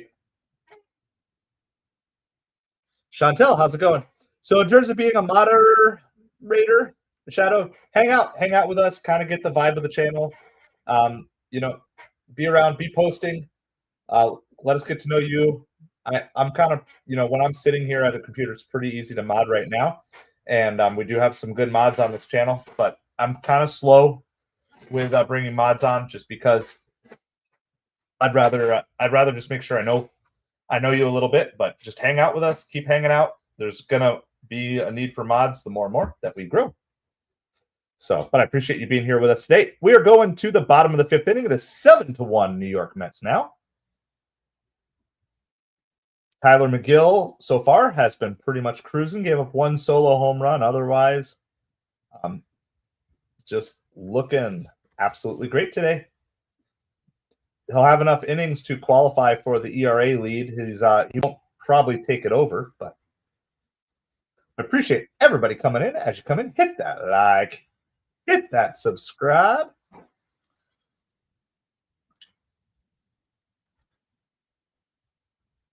Oh, Frank, what are you doing to me, Frank? What are you doing? All right, let's how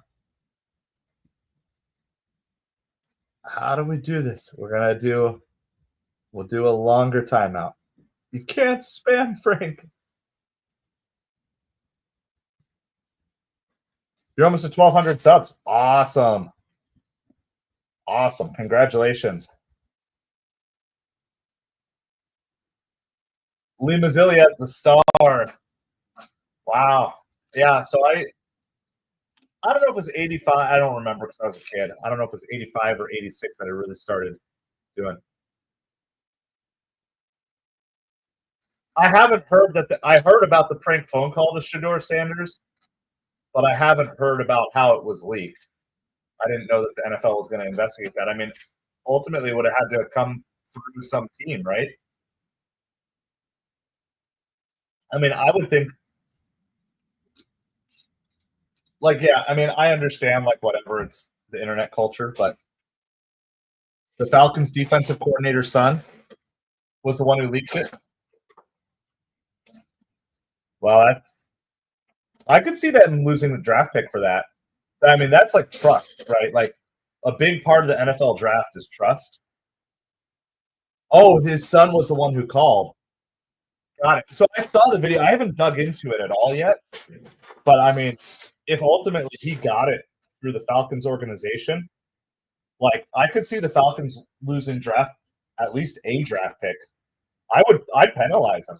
Like, look, and I get it. Like people want to pick on Shedeur Sanders and that whole thing, but you're dealing with private information that is between the player and the teams that are looking to draft them, and you have to be trustworthy with that information. So I don't know what they'll do, but that would not surprise me. There's a strikeout to lead off the inning. Dylan Cruz strikes out.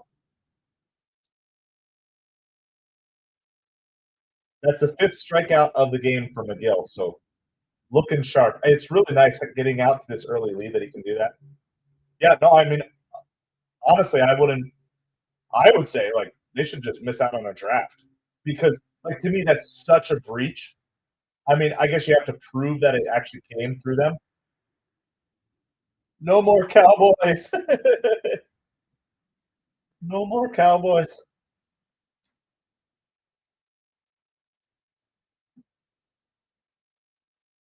Cowboys got their draft done yesterday, as did the rest of the NFL teams. They did not draft Shador Sanders. Like I don't know. I understand internet culture, but there's also there's internet culture versus real world. And I mean, if they can prove the link, even if it was like taken, doesn't matter. I mean, like if it came from the Falcons organization, I think it should be a big punishment because you have to shut it down so it doesn't happen again. There's back-to-back strikeouts. Yeah, NFL is a business. That is for sure, Kaylee. And for those owners that have teams, it is a great business. And business is booming. I mean, it is crazy to me how much interest there is. There's like way more interest for NFL content on YouTube than there's for baseball content. Oh, we're gonna do both, but like there were so many people. There's first pitch strike here. McGill's trying to strike out the side here this inning. But Gunner, how's it going? My name's Craig. This is MetropoliFins for YouTube's smallest New York Mets and Miami Dolphins channel. So if you haven't yet done so, to all of you here, please hit that like, hit that subscribe. We have already hit the goal for the day of 225 subscribers. Slowly working our way towards 300, and ultimately our next major goal is 500 subs on the channel. We don't do politics on here, Gunner. Talking sports. Talking sports. 2 balls and 1 strike is the count here to Alex Call. Tyler McGill pitching. 2 outs, bottom of the 5th. Mets are up 7-1. Hopefully, this will just remain a nice, easy game. Yeah. So I guess that's what the investigation is going to go, is how did the number leak? Was it given to the defensive coordinator's son, or was it just left sitting out at his house? It's a foul ball. Pete Alonso is able to stay with it, get under it, and retire the side. And so that's going to end the 5th inning. We're going to go to the top of the 6th with the Mets up 7-1. I am super appreciative of everybody who bravely serves this country in every branch of the military, including the Marine Corps, Gunner. So my brother-in-law was in the Air Force for a while. He's now retired Air Force, but he served in the Air Force for many years and even taught at the Air Force Academy. So, KC, how's it going? He's a Mets fan as well, my brother-in-law. So maybe sometime I'll have to have him come on and have him join us for a game stream or something like that. Hey guys, we gotta keep it politic free in here. We're a sports channel. There's like 7 bajillion channels that you can talk politics on YouTube. 7 bajillion. I counted them. So we're sports fans. We have enough. We've got enough things that divide us as sports fans. We're not gonna go the politic route. Like literally, you can search any and every flavor of politics you want on YouTube. So yeah, I know. So I had the Angels they were in my top 10 the first 2 power rankings. They are not going to be there this week. So they have just absolutely fallen off a cliff here. I was like, and not just like a little bit, like behind the Athletics last I was looking. Yeah. Yeah, the Angels were in my top 10 power rankings last week, and now they have a worse record than the Athletics. 3-7 in their last 10 games. And what was so good at the beginning of the season, it was Trout plus somebody. Yeah, sorry, you're gonna have to work your way up. But unlike most power rankings, I actually I don't just slot people in. I'm gonna make a rap video about the Mets. I did try a new little video type yesterday. the time traveling baseball fan. I tried that out. So I'll post a link for you guys here. By the way, make sure you guys stay tuned for the seventh inning. We're going to find one or two other baseball streamers to raid. Lucas Sims is the new pitcher for the Nationals. He starts out with a first pitch ball. Tyrone Taylor, Francisco Lindor, and Juan Soto due up here.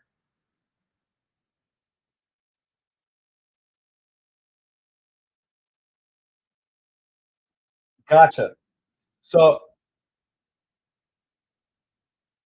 yeah, so I guess I kind of maybe remember Howard Johnson more in the aftermath of '86 that he took over because I don't think Ray Knight was there past '86, was he, or was he there '86, '87?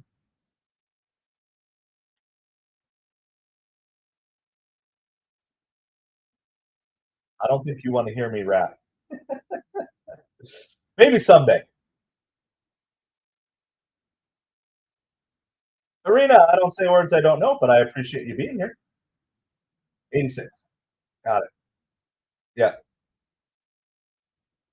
All right. So let me do this. If you guys want to take a look, I'm just trying different things out here because I want to try to create some different style content. So I tried a video. Yes, it's short. Something I wanted something that could be like repeatable. So I did a time traveling baseball fan, and I did an overview of Skeens shutting down the Dodgers. So it's like So let me post.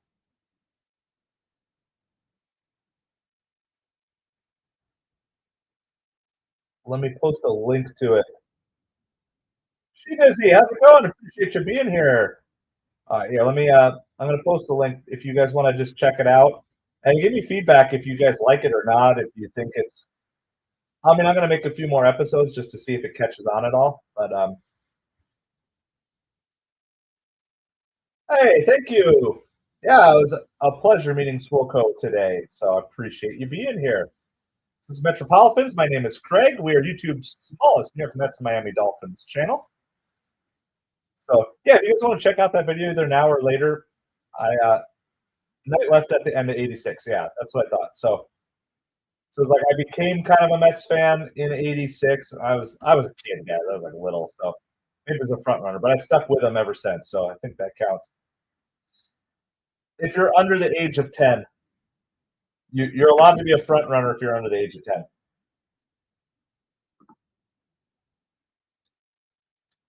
Yeah, we're slowly building up the watch hours here. Let's see. So we need currently the watch hours. I still need 2,300 watch hours. Thank you, She Dizzy. I was a kid once upon a time. I've not always had this glorious beard. I know it's hard to believe. I did have a goatee from my teenage years, though. Like by 15, 16, I had the goat on the face. It was not as red as this beard was. It was more of a dirty brownish, blondish color back then. It's also when I had hair up here instead of down here. All right. Here's a full count here to Francisco Lindor. And I like how Lindor is still working at bats here and stuff like that. So, but yeah, if you guys want to check out, it's just a short little video. I want to come up with something that was like a little bit creative and different. Thank you, She Dizzy. And Lindor is going to walk here, so it's going to be a one-out base runner here for the Mets, up 7-1 in the top of the sixth. It's my trademark. I did. I was a kid. I had hair, and I didn't have a beard. Because it would have been really weird if I was running around as a 5-year-old looking like this. Would have really freaked everybody out.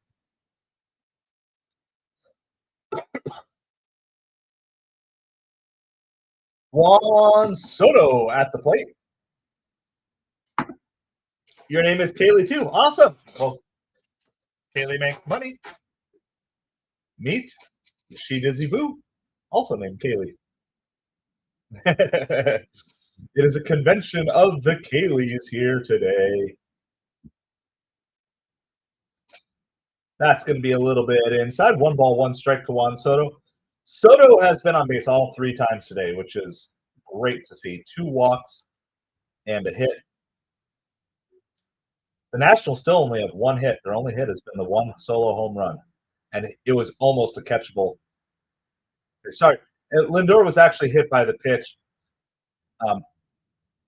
so it would have been ball 4 if he hadn't been hit, but technically it goes down as a hit by pitch. For those of you keeping score at home, which is probably nobody.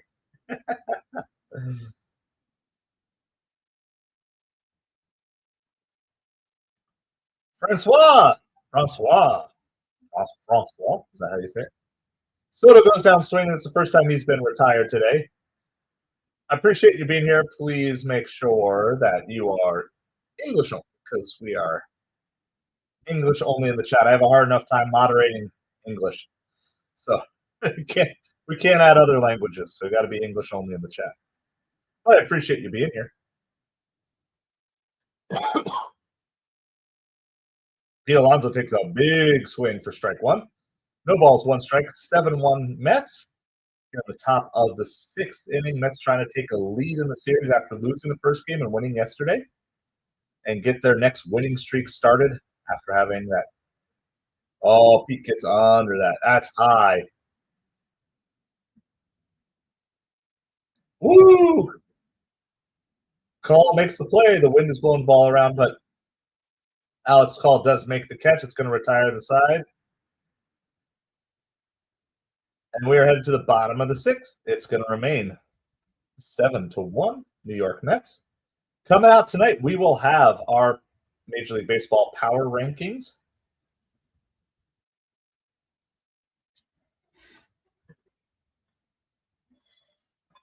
So if the Mets win this game, I will tell you for sure the Mets will be the number 1 team, because they've been the best team in baseball, I would say, the last 3 weeks consistently, and they've held up, and they've beaten not just bad teams, but also good teams in the mix.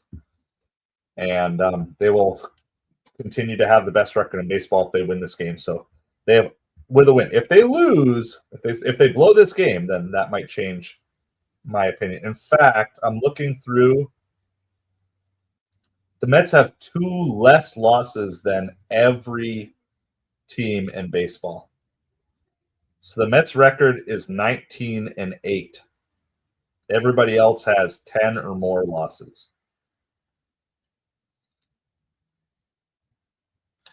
So even if the Mets lose, but if I was actually mostly blonde. Like I was like light blonde as a kid, and then I was like kind of dirty blonde. And then at some point the red took over, and now slowly the gray is overcoming the red.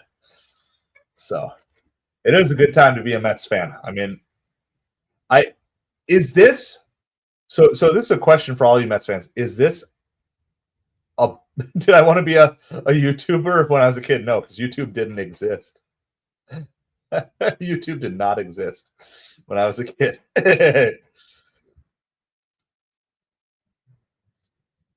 But I am enjoying the journey of learning YouTube. It's probably the most enjoyable, one of the most enjoyable intellectual journeys I've been, is learning YouTube and learning the algorithm and just finding my place in the YouTubeosphere. You know, it's a crowded and yet still empty place. You know, I would encourage each and every one of you to at least think about doing something on YouTube if you're not already. Something that you're either passionate about or whatever. It's just a great way to test your ideas, throw them out in the world, see what other people think. But Mets, by the way, it's 1 ball, 2 strikes to Adams here. McGill's still looking good. He's at 84 pitches, so I don't know if we're going to get 7 out of him today. Unless there's a man. Just absolutely blew it past him. So there's the first down, the bottom of the 6th. There was a time when YouTube didn't exist.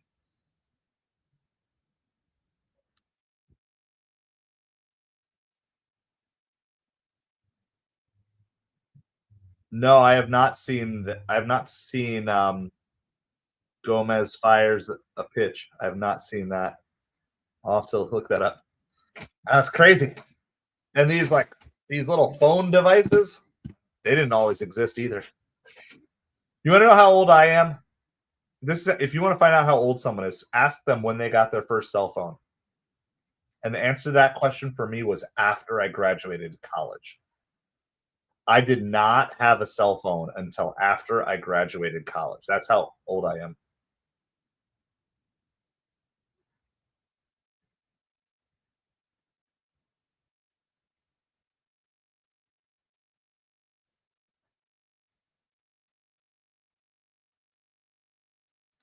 CJ Abrams is at the plate, and the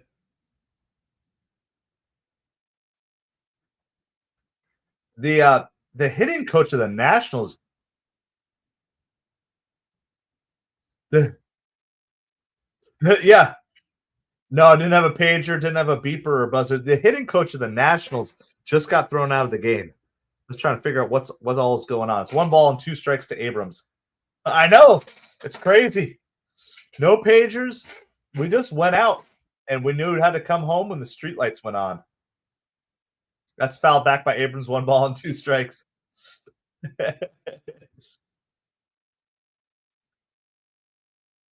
Wow, this guy just dancing it up there at Nationals Park.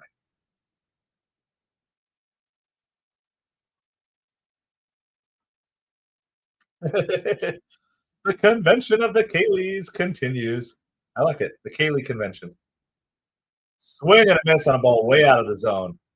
You got your first cell phone in high school. Yeah, see, that's if you want to know if someone's old or roughly how old someone is without asking them how old they are, just ask them ask them when they got their first cell phone. That is the best low-key, discreet way to find out how old someone is. I'm going to just tell you, McGill looks like he's getting better as the game goes on.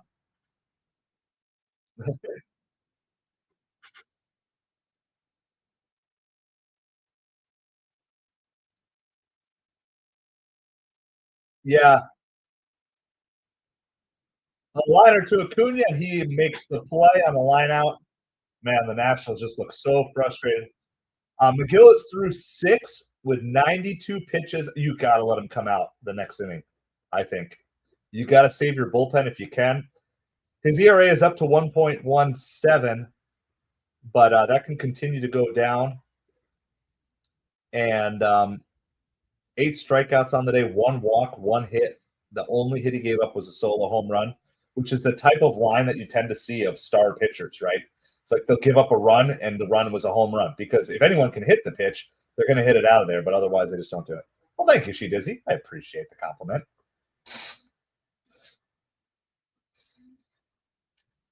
Frank Cashin was the best GM.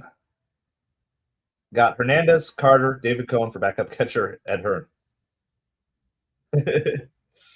Yeah, I mean, the way that team got built, it's unfortunate that team.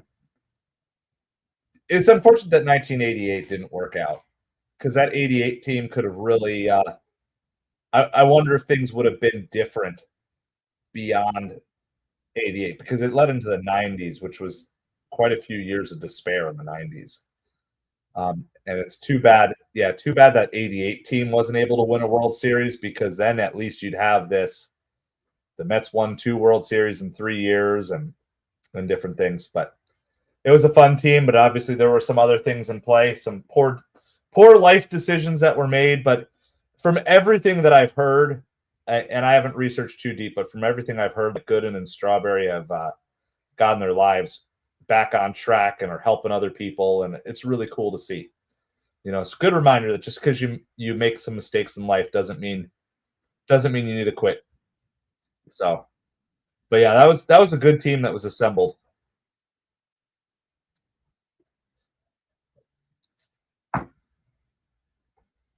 All right, we are at the top of the 7th inning. It's Vientos, Marte, and Nimmo due up here. It is 7-1 Mets.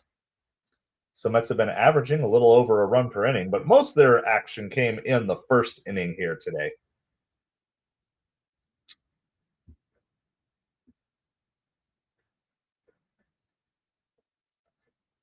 There's going to be an infield base hit down the third base line. for Swaggy Marky V.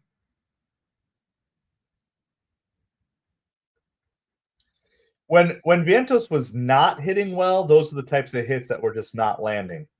But now, by the way, Mark Vientos' batting average is finally back over the 200 mark. And he's rewarding. It looks like more and more that he's been kind of getting the bat in order here. And he rewards Mendoza for moving him up to the 4 hole today. He's 2 for 3.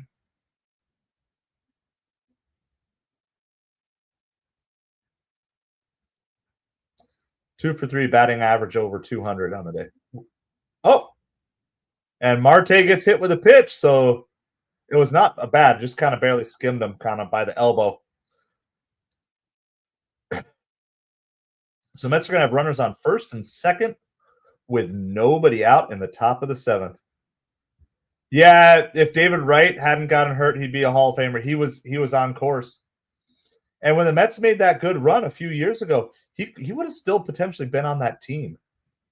I mean, that is a career that was still cut short. I still think there's a chance. It's a long shot. There's still a chance that maybe. All right, we're gonna have a pitching change here for the Nationals. Lucas Sims going out, and Colin Poche is coming in for the Nationals. That is so it's going to be Nimmo, Terens, Acuna, and Taylor due up.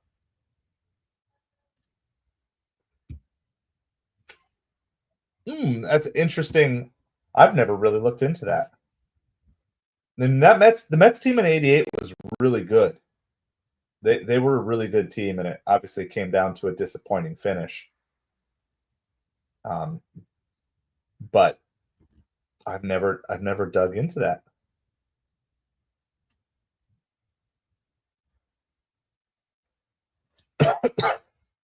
Yeah, I mean, sometimes it's just injuries cut careers short, and it's just an unfortunate part of the broken world that we live in. That's just what happens. And there are probably some guys who would have been all-time great baseball players who never even got drafted because they just got injured in high school, and that's it. You've never heard of them, you've never known them, met them, or anything. It's just it's how the lottery and life goes sometimes with injuries. Obviously, people are trying to take more care with injuries nowadays, but the way pitching is going with everybody trying to blow their arms out, I wonder if at a certain point you're going to see the knuckleball come back. And you'll see maybe more of that finesse pitching, the Jamie Moyer, Greg Maddux, John Smoltz. Those guys never would have had the careers they would have had they been pursuing velocity at all costs. So I don't know. Like, we're being cautious with my son. He's just starting his pitching journey, but I'm not going to let him throw a curveball till 9th grade at the earliest. There's zero reason. Like, I just don't care. I just want him to learn how to pitch strikes. He can learn a fastball. He can learn a changeup. He can learn a knuckleball if he wants to. He can throw a knuckleball forever. First pitch is a strike to Nimmo. Not been a ton of first pitch strikes in the game today. 0 for 2 on Nimmo today, but he does have a sacrifice fly with an RBI. Nimmo's hitting just under 200. This would be a good opportunity for him to try to get back above. That's outside. 1 ball, 1 strike.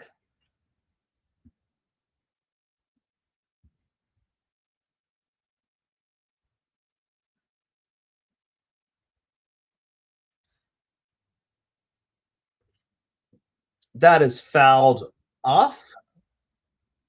1 ball, 2 strikes to Nimmo. Runners are on first and second. Nobody out.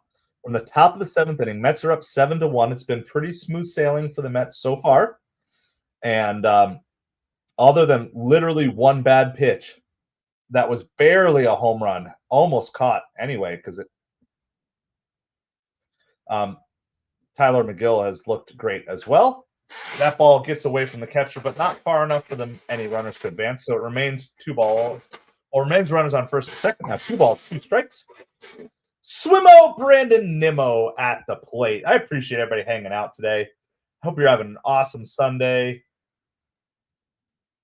for those of you with kids in school, do you guys have the countdown on? We have 20 days of school left. So that's one of the things everybody in this house is looking forward to. We're done. Everybody's worn out, beat up from 6 a.m. to 6:30 a.m. wake ups. So Nimmo fouls that one off. Good battle here by Nimmo, fouling off some pitches with 2 strikes.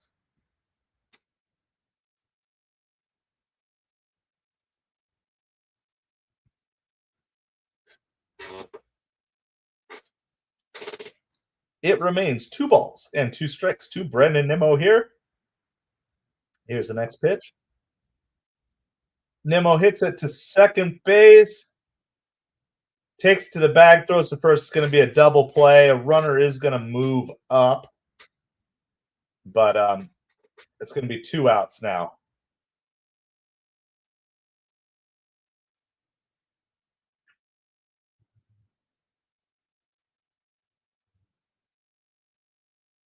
So it's going to be 2 outs here in the top of 7. Mets do have a runner on third. Luis Torrens has been absolutely on fire today. We're going to be private school again next year, Kaylee. So my wife's going to teach 1 more year, and then we will make a decision from there. We might actually consider. We were talking to someone at church today, actually, who does online school. So where it's like you're still doing it at home, but you're not, as a parent, you're not in charge of the actual curriculum. So you can register, and no balls, 2 strikes to Turen. So we're gonna do 1 more year, and hopefully by the end of that year we will be debt free completely and in a position where my wife can stay home and not have to work anymore. So that's fouled away by Turen's. No balls and 2 strikes. So we're gonna have to do 1 more year. 1 more year of the private school in the super early mornings, and then we'll make the decision from there. That's inside. 1 ball, 2 strikes.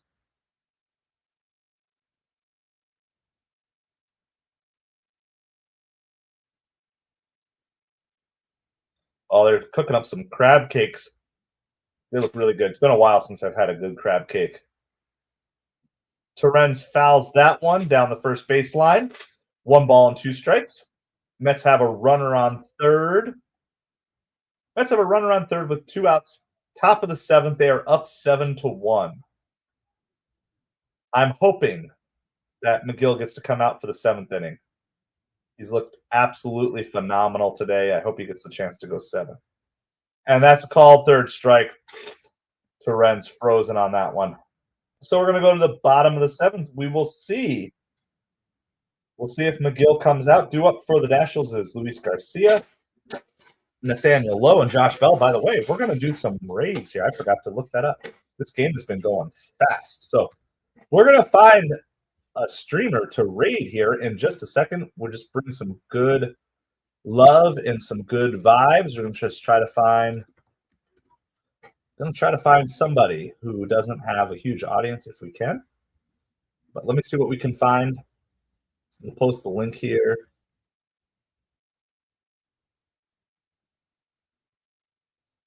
Try to find an English speaking channel if we can.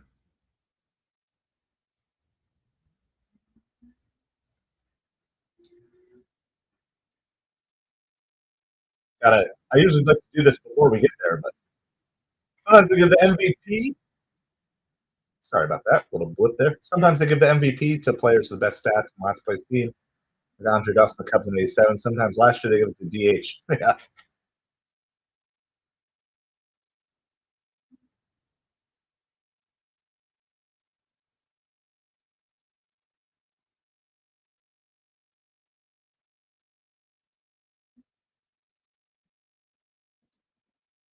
All right, let's see. Looking for somebody. Looking for someone streaming the game. Let's see. Is this somebody streaming the game? No. All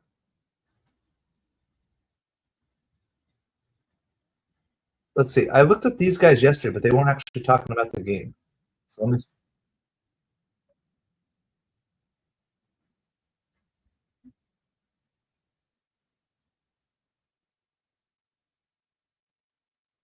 Oh, that's just like a nonstop stream. So they're not actually live. It's really hard to find new and different baseball streamers. All right, let's find.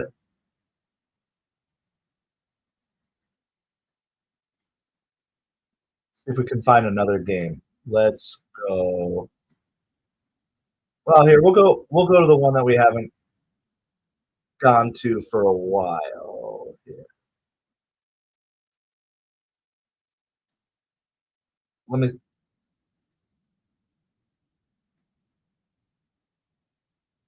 All right, we're gonna. I found a guy. I think we've rated him before, but it's okay. It gets hard. Charnay, is that how you say it? Charnay? How's it going? Happy birthday to you. It was my birthday last week. So,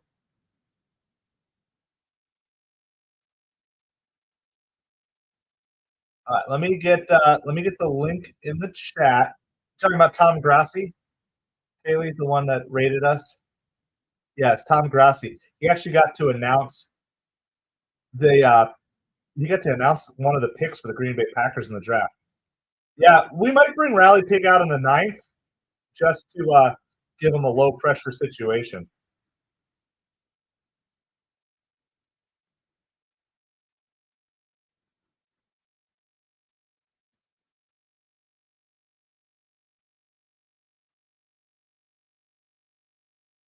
All right, we're going to do a quick little raid here. Let me post the links in the chat, and you can go over, say something nice, say something positive. If you like them, give them a like, give them a sub if it's what do you got?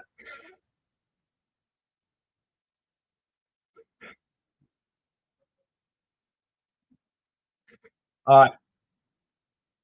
So we're doing a little raid here for Pure Adrenaline Sports.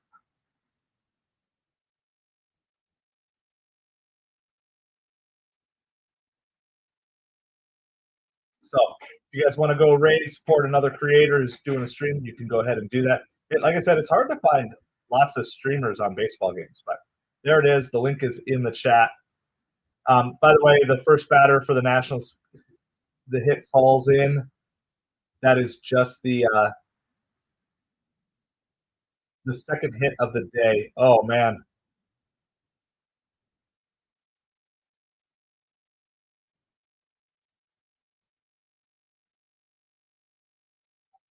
So it's going to be kind of a loop in double here. All right. Oh man, yeah. They're showing a picture of Soto's sunglasses, absolutely like shining off of it.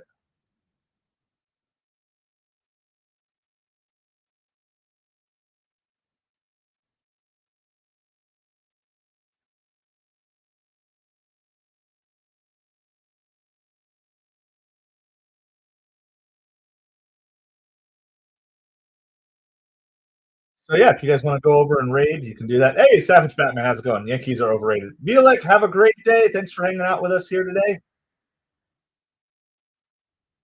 Maybe maybe this is too much for McGill. Maybe he's lost. I would assume that they're not going to let McGill go much further here if he can't get this out.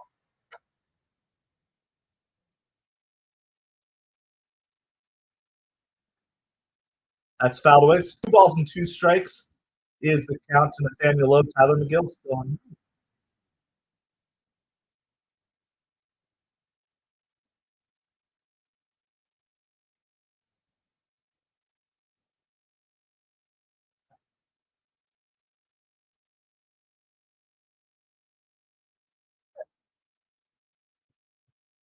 There's a swing and a miss.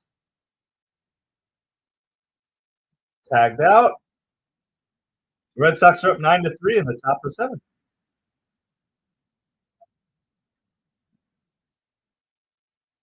Awesome. Pure Adrenaline just gave us a shout out. So if you want to join the raid, go say hi from MetropoliFins over there. So, do I have dry eyes? I don't need to be crying today because the Mets are playing well. All right, so we got that first out of the inning here. We're going to the bottom of the seventh. Josh Bell at the plate.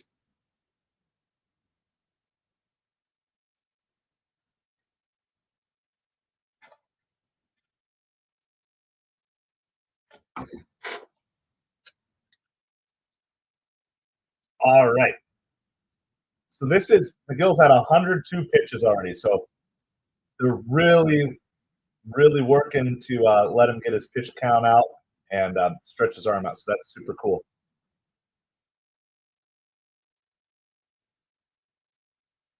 The link. So the guy who rated me was Tom Grossi, Grossi.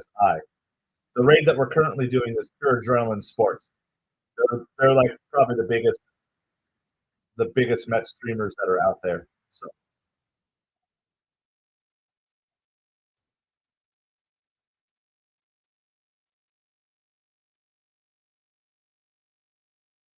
McGill is trying to get his 10th strikeout. I'm sure that's probably what we're going for. I can't imagine they're going to let him go too much further than that. But Ryan, appreciate that's going to be lined into center field. That's going to score a run. So I think that's got to be it. That's got to be it for McGill.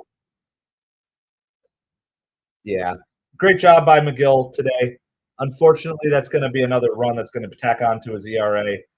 But, I mean, he tried, and he pitched really well. Phenomenal performance by McGill. You could tell he was not as sharp this inning.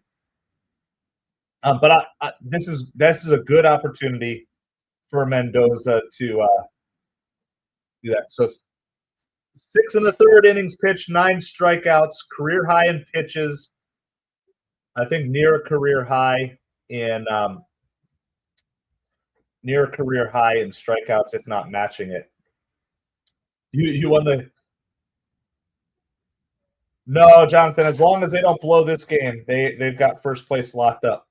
So I always want to be super cautious about not like overrating my own teams because the last thing we need is more Homer Mets fans.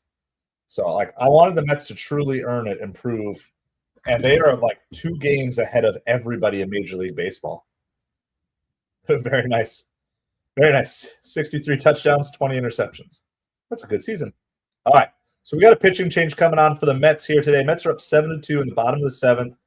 The Nationals did just score the second run of the game. Technically, that runner on first base who just got the hit is also the responsibility of Tyler McGill. So hopefully we will get out of this without him giving up any more runs.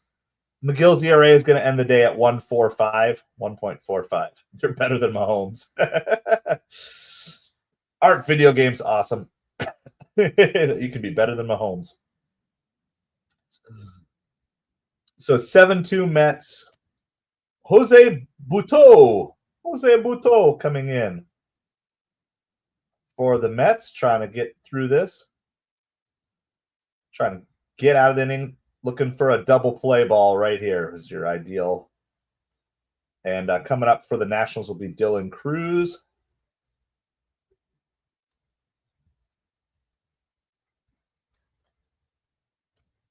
So we're at commercial break. You're not missing any of the action right now. Appreciate everybody hanging out with us.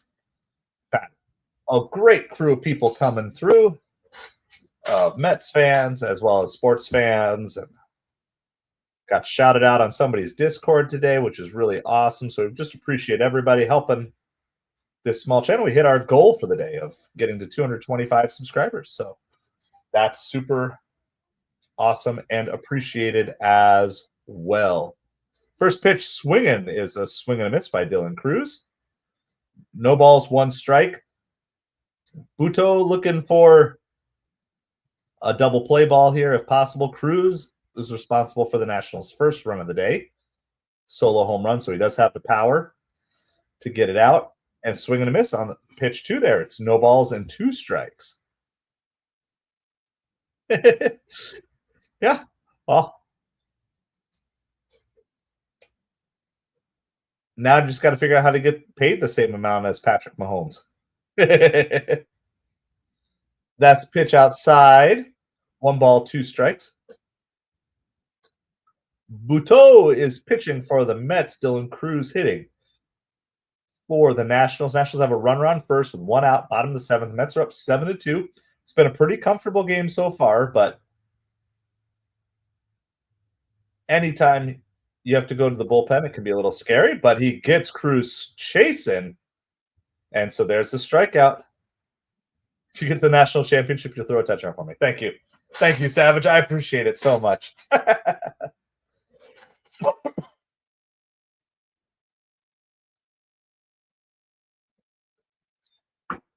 So it is 7-2 Mets, 2 outs, bottom of the 7th inning.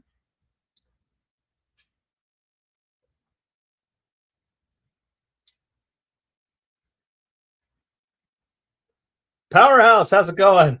Happy Sunday to you. Hope you are doing well today. All right. Tana's at the plate. Here's the 1-0 pitch. That's going to fall in for a hit out to left field. Going to be runners on first and second. First and second, 2 outs here with Buteau pitching for the Mets. Got to find 1 more out to get out of this inning. I'm doing awesome today. The Mets are winning, and I am happy. When does college football 26 and Madden 26, when do they come out, Savage? They're kind of like July release, something like that. Mets are up 7-2. Only one person to have 400 catches and 30 interceptions in NFL history. That's a great trivia question. I don't know if I can think of that. I'm trying to think of like other two-way players. I am a Miami Hurricanes fan, so I am New York Mets for baseball, and then Miami Dolphins for professional football, and then Miami Hurricanes. I got my other jerseys are right here for when I need to swap out for other videos. I keep everything. So I have a Merino jersey too. It's buried somewhere, but I've been using Zach Thomas, and then one guess. Well, Jim Brown is the only one I could think of that is my very old Miami Hurricanes jersey. So Deion Sanders was the first guest that I had. The U, yep, all about the U. Really cool to see Cam Ward draft number 1 overall, and then Restrepo. Ooh, Don Hudson. That's going to be another base hit. Unfortunately, that's going to be a run charged against McGill. So Buteau is not doing what he was called in to do. So all of a sudden, this is getting a little uncomfortable, and I don't know. Like I said, it's definitely feeling like there's some cracks starting to show in this Mets bullpen. And again, technically that run goes on McGill, but because Buteau didn't do what he's supposed to be doing here.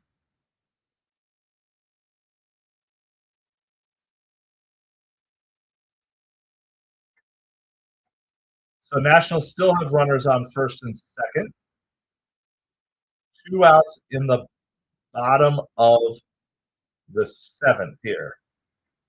It is now 7-3 Mets, so it's getting slightly less comfortable.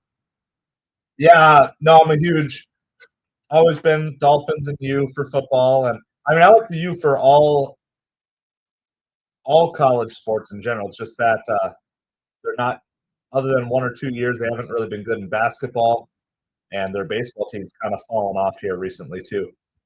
So college football is about the only revitalization. So yeah, I remember as a kid, I always liked the Auburn's uniforms, like the white uniforms with like the blue and the orange. Yeah, Buto needs to get out. They don't have anybody warming up though, so Buto's going to pitch a couple more guys here.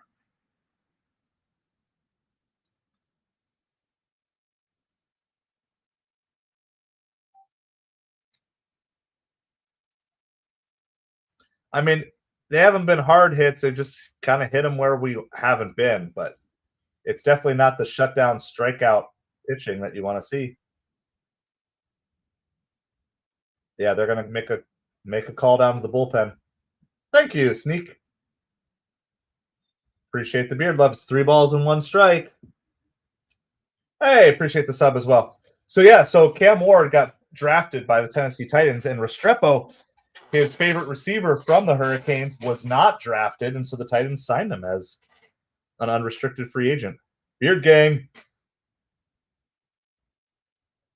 This is a fly ball and a home run, and it is a 7-6 game. First home run and first RBI of the season. And all of a sudden, this is why I've been saying there's been cracks in this Mets bullpen. And with Minter getting hurt, I don't know. Like, this is Mendoza's thing. Like, I know Mendoza wants to build trust with these players, but it's so evident to us when guys are just not on. I like Cam. I'm going to be cheering for him. It's so evident that Buto was not on. They should have had someone warming up as soon as that second hitter got on. And now the crowd is buzzing, and I mean, just an atrocious inning. Like, technically, he's only responsible for 3 of those runs, but he also let the 4th run score. Madden 26 is August 11th if pre-ordered.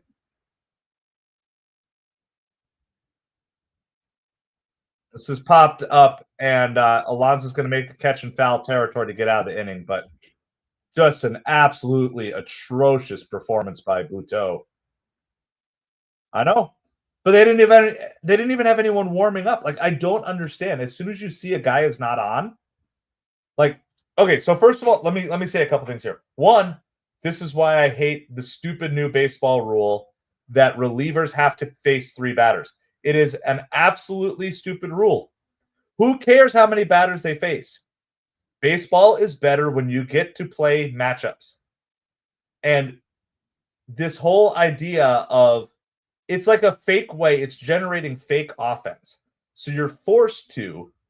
There's zero reason under the old rules here that Budo would have faced all 3 batters. But like, you're already forced into facing 3 batters, and then Mendoza makes it worse by not having anybody warmed up. Like, this is me as a grumpy old fan. Right? Old fan yells at cloud. Let me have my rant here. All right. Now, first of all, Buto was horrible, and Mendoza botched that by not having someone ready earlier. Okay. So I'm assigning blame where blame is due. But can I just say, this stupid you must face 3 pitcher rule needs to be taken out of baseball. You have it doesn't matter how many batters they face. You have the same number of pitchers on your roster either way. Let managers manage and let them take the risks that they want to take and not force pitchers into these situations to generate essentially it's fake offense that MLB is generating by forcing pitchers to stay in when they clearly don't have it on any given situation. So,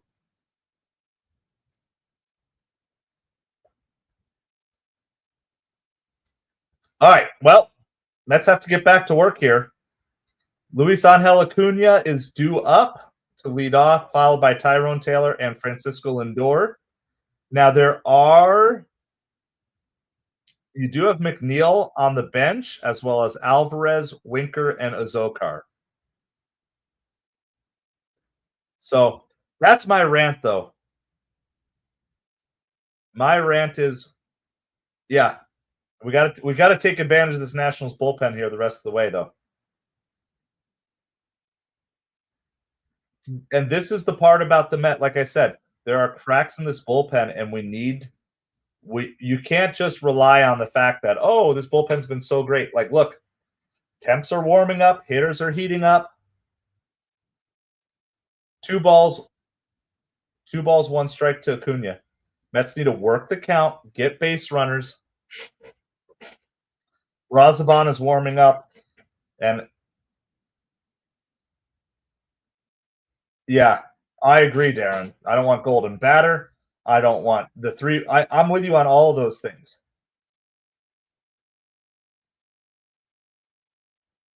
Well, it's not the killer mentality. It's they don't have the roster. Budo shouldn't be on this roster. In the same way that Danny Young shouldn't be on this roster, and probably won't be.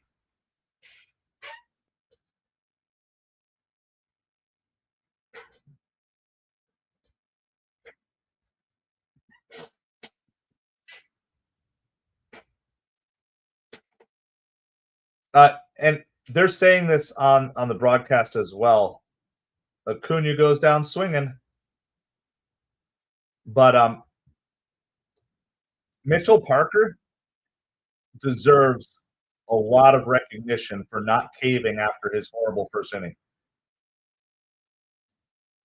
So that was a poor at bat by Acuna there too. So, like ultimately, some of these things are going to be fixed, but it's also, this is what it is. This is the modern day in baseball. It's what Manfred wants, and that's why we're stuck with things like the free runner, the Manfred man, and extra innings. We're stuck with a 3-batter minimum. Honestly, it's part of the reason why we're stuck with a DH as well. Venus, how's it going? So it is 7-6 Mets. Tyrone Taylor pops this one up on the infield. It's a foul ball, and Tanis gets under. So there's 2 quick outs. Back to the top of the lineup in Francisco Lindor. But after having a great game, these are not good at bats here. It's rally pick time. All right. I mean, we're going to use it here. We might have to use it in the 9th as well. But we're bringing Rally Pig out. Why do we want to keep him? Like, out of options, all that means is if someone wants to claim him, they can claim him. I would much rather be facing him than relying on him. Thank you, Venus. I appreciate it so much. All right. It's time for Lindor to spark some energy back, and he chases the first pitch too. This Rutledge kid is just carving up the Mets right now. He is definitely one of their better relievers.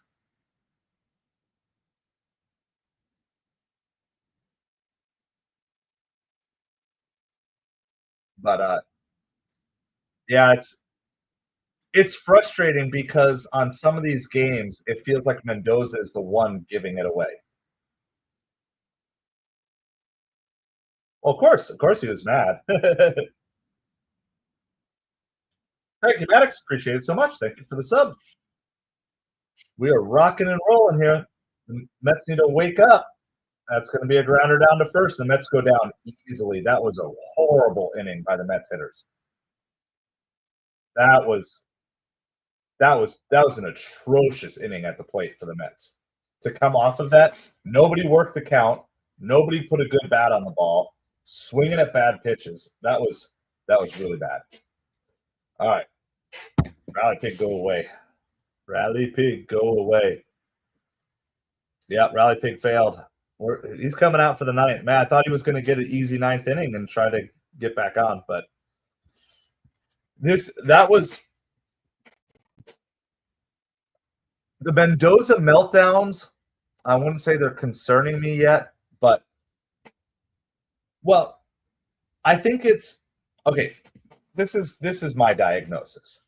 I wouldn't say they don't have the killer mentality. I would say Mendoza is building for longer term. He's trying to give guys opportunities. So here's it. I don't have an issue with Mendoza bringing McGill out. But in my mind, as soon as a base runner gets on or he gives up a run, if he gives up a home run, the first base runner to reach in the 7th, you pull McGill. Then the worst he gives up for the day is 2. So, but he leaves McGill in a little bit longer. Then McGill gets another base runner on and gives up a run. So now McGill's on the hook for 3 runs potentially. And then Buto, as soon as you see Buto doesn't have it, even if you're stuck with him for 3 batters, you have to know as soon as that third batter's out, at least you have the guy ready to go.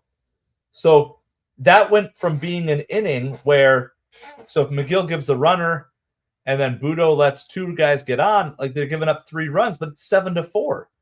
But instead you give up 5 runs. And I think it's just, I don't know what to call it. It's like a Mendoza meltdown. And, just like a couple days ago, the Mets are winning. He comes out before the game. Edwin Diaz is healthy. He's ready to go. You get into a save situation, he doesn't bring in Diaz. I don't know. The reason Mendoza's not getting a lot of criticism is because the Mets keep on winning. But the question always becomes, at what point are they winning in spite of versus because of? And that's true too, Rels. They're not putting up more runs when they should. But to be fair, there's no reason your bullpen should be giving up 5 runs in the 7th. Yep. All right. Huascar Brazoban is in. So I guess the benefit is the Mets are going to have to build some character, and they're going to have to put the pedal to the metal after they've kind of maybe gone into coasting mode. I would say, though, that of all the things, I don't like how Mendoza handled that inning, but I also don't like how Acuna, Taylor, and Lindor approached those at bats. That was 3 really bad at bats there too. So, all right, well, Mets are gonna have to battle. Mets have to battle. All right, 7-6 Mets, bottom of the 8th inning, and Wood hooks this one. It's going to be extra bases. It's going to be a leadoff double for James Wood. I don't want to say this bullpen is fool's gold, but this bullpen is not as good as the numbers were over the first month. And I keep saying there are cracks in this bullpen. And the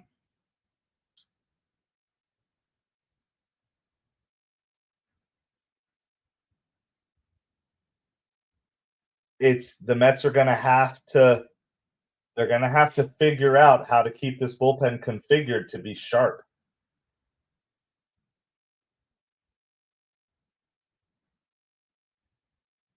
Luis Garcia at the plate, runner on second. So what was kind of a nice, easy cakewalk game is all of a sudden not so nice or easy anymore. But I guess this is why we're together, live and die as Mets fans here. Due up in the top of the 9th for the Mets is going to be it's Soto, Alonso, Vientos. Tapper just in front of the plate. Torrens looks the runner back at second and gets the play at first. That's a really good play by Torrens there. He got up right away, kept the runner from advancing. So, I mean, if you're gonna pick a player of the game, Torrens has definitely would be a candidate. Let's go Mets all day, Wessie. Yeah, got a nail biter on our hands all of a sudden. What?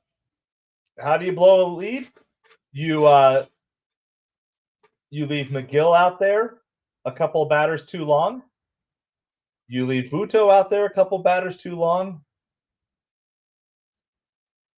I mean, all it takes is one bad inning.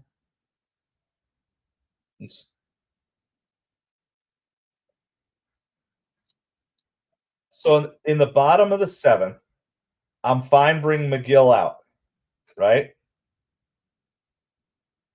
Nathaniel Lowe shoots that one foul. He put a good swing on that. 1 ball, 2 strikes. Nationals have a runner on second. So I'm right. So here's the thing. You're up 7-1, right? Bring McGill out.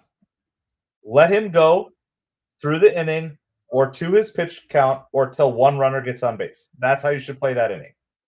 The leadoff runner gets on, pull McGill out. If you want to bring in Buto there, that's fine.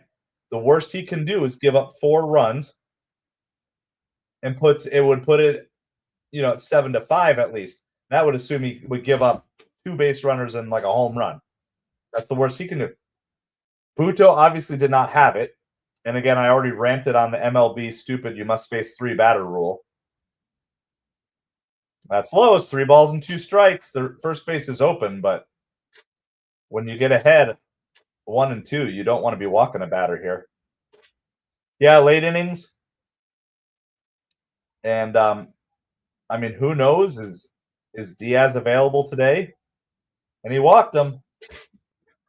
So we've gotten spoiled with how well this bullpen has pitched, but this bullpen has pitched better than who they are, and you're just going to see regression. You're going to see some regression from this bullpen. So now the go-ahead run is on base. We just walked the go-ahead run on base. And so you just keep compounding the issue by not attacking the problem when the problem has identified itself. So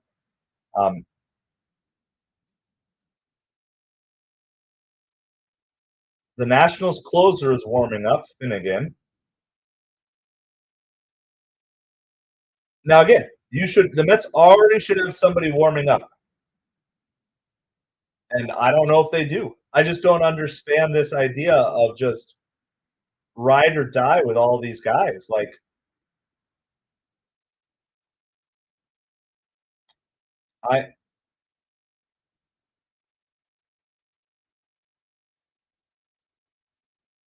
it's just frustrating. It's frustrating to watch. First pitch is a strike, no balls, 1 strike. The double play is in order. Nationals have runners on first and second with 1 out in the bottom of the 8th. Mets are up 7-6. Mets had this game in cruise control, and they've absolutely lost it.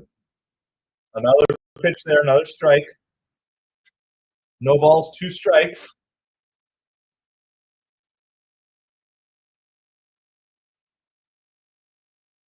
Yeah, not gonna. Yeah, the injuries have hurt us.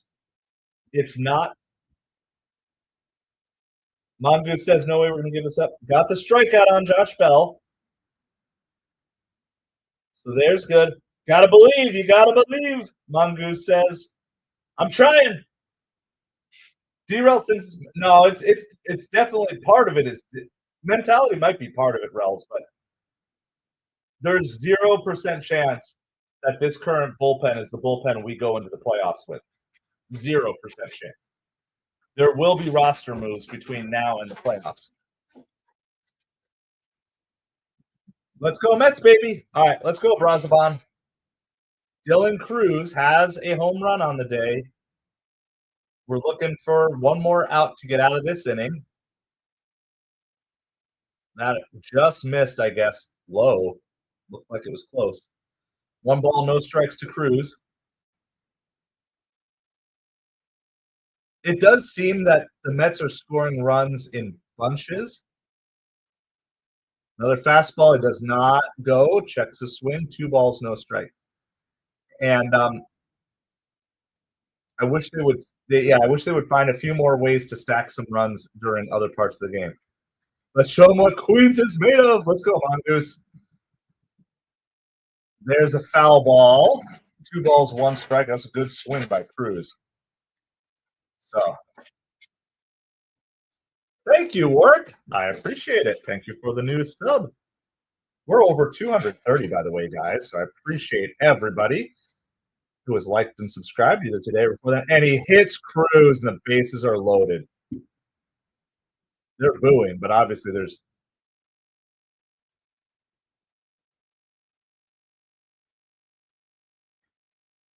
The Mets were going to check to see if it hit the bat, but no, it clearly hit him. So now it gets even tougher. No, it's how did 7-1 turn into this? That's what we're talking through, Mongoose. Jose Tena He's hitting over 300 on the season.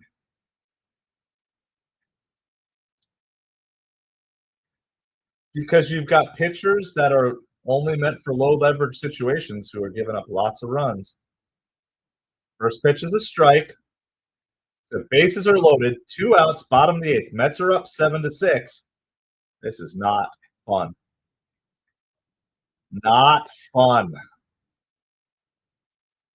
Tamas fouls that one off. So no balls and 2 strikes.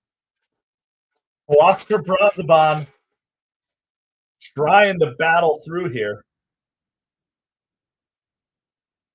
This is Brazaban's 23rd pitch.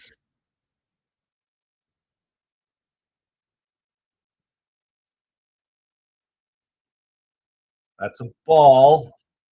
Sorenz is able to keep it from getting away. 1 ball, 2 strikes.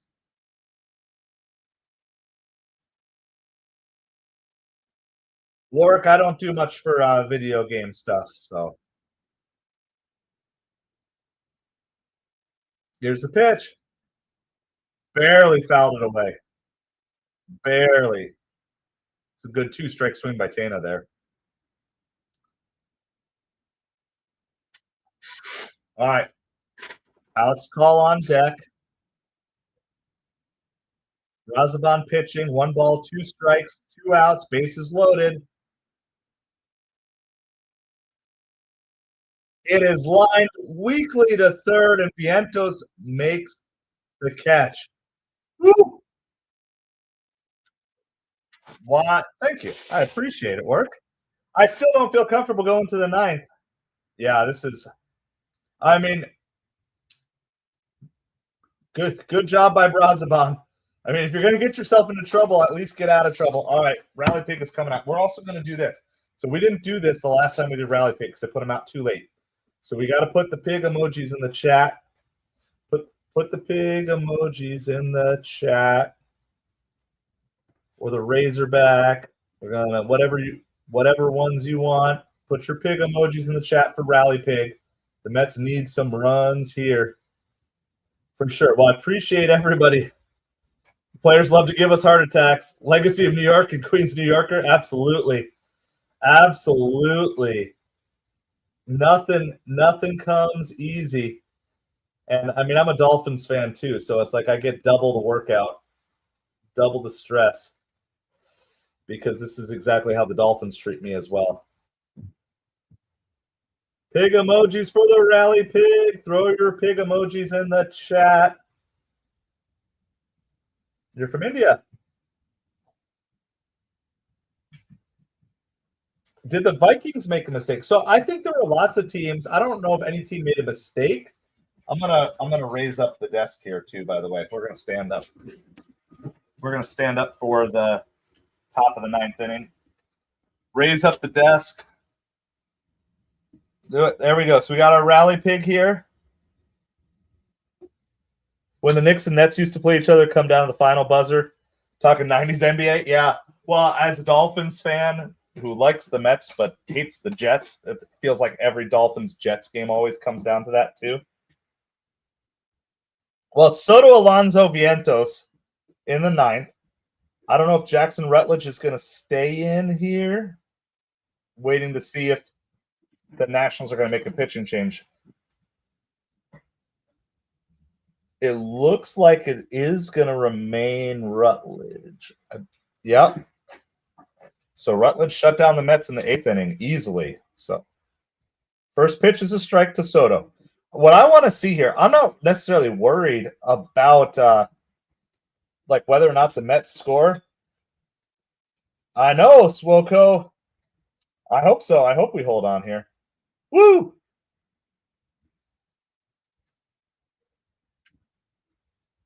And Diaz is not warming up again.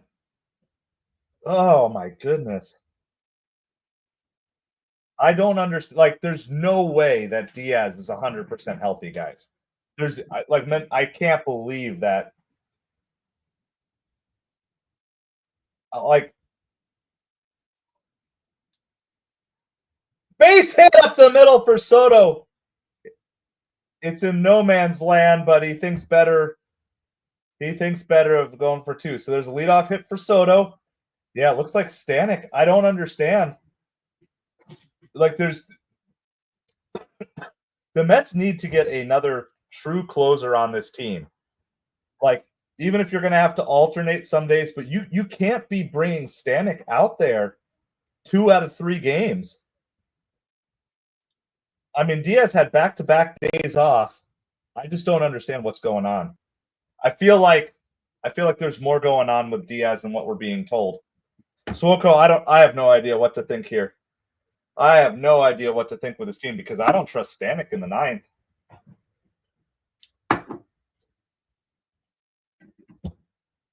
Alonso is up. It's 1 ball, 1 strike. Soto did his job. He got his leadoff base hit. Yeah, 2024 Stanek, not 2025 Stanek. How about we just get like 4 runs here and make that point moot? That's just a bit high. That looked like it could have been a strike, but oh man.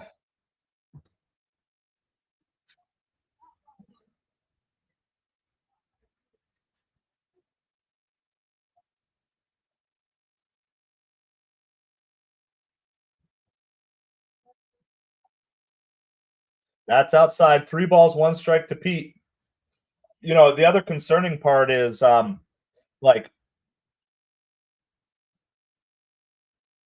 oh, you're grilling. What are you grilling, Swoko? My wife made like a rotisserie chicken, so that's what I'm going to eat as soon as this game is over. And then I got to go play catch with my son for a few minutes and go make some food deliveries, make a little bit of money. Pete takes that as a strike. That was definitely a strike. 3 balls, 2 strikes to Pete. Let's go, Polar Bear. We got our Rally Pig in the chat here. We got the pig emojis up. Come on, Rally Pig. It hit Pete Alonso, and he's down.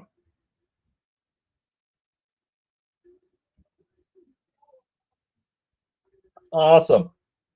That's a good weekly tradition, Swoko. Pete looks like he's going to be okay. Is that the 4th Met hit today? I feel like tomorrow could be kind of an explosive game, no matter what happens in this game. Oh yeah, right on that kind of front elbow.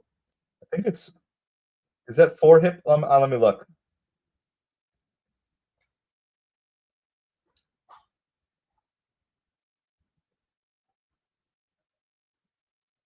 Lindor, Marte, third hit by pitch. Lindor, Marte, and Alonso all hit today. Yeah. I'm always worried about like the random guy who gets hit and then like fractures something. You know, I mean, yeah. Marte the Pirate. But at least you guys got Andrew McCutchen back for the end of his career. That at least is going to end the way it's supposed to end.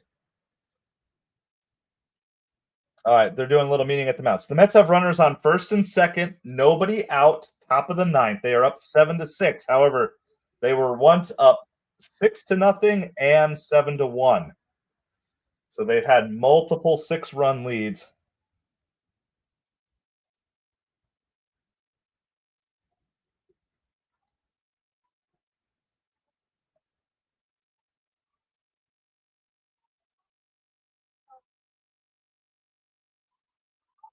That goes to the backstop. They're both going to move up. So it's going to be runners on second and third. Stanek ruins this. 2-0 back. Very nice. Is that back-to-back home runs to start the game? Pirates against the Dodgers. Hey, don't worry. We're all Pirates fans here today, Swoko. Come on, Swaggy Mark EV.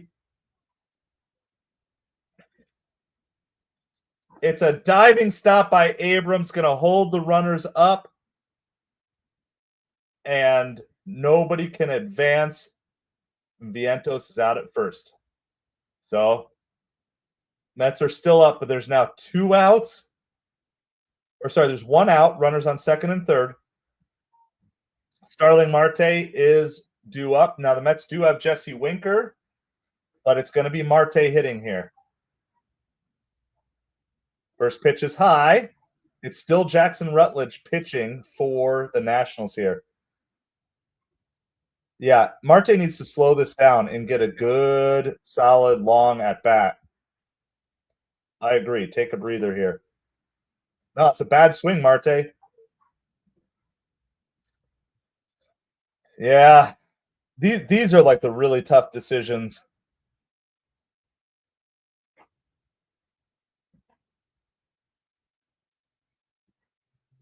All right, here's the 1-1 pitch. That's outside. He hasn't pitched a strike yet. Marte swung at ball 2 on that second pitch. So it's 2 balls, 1 strike. Lots of stuff going on. Winker a better choice here? Maybe. I don't know. Hard to say. That's a strike right down the middle. 2 balls, 2 strikes. You need, I mean, in the very least, you need to just drive this ball, at least get 1 run home. Like Soto and Alonso did their job. They got on base. It's time for the rest of the team to. Marte does foul that one out. That was the right idea. It was close. He went for the fly ball. I mean, Marte knows what he is supposed to do here. It's just a matter of actually executing it. And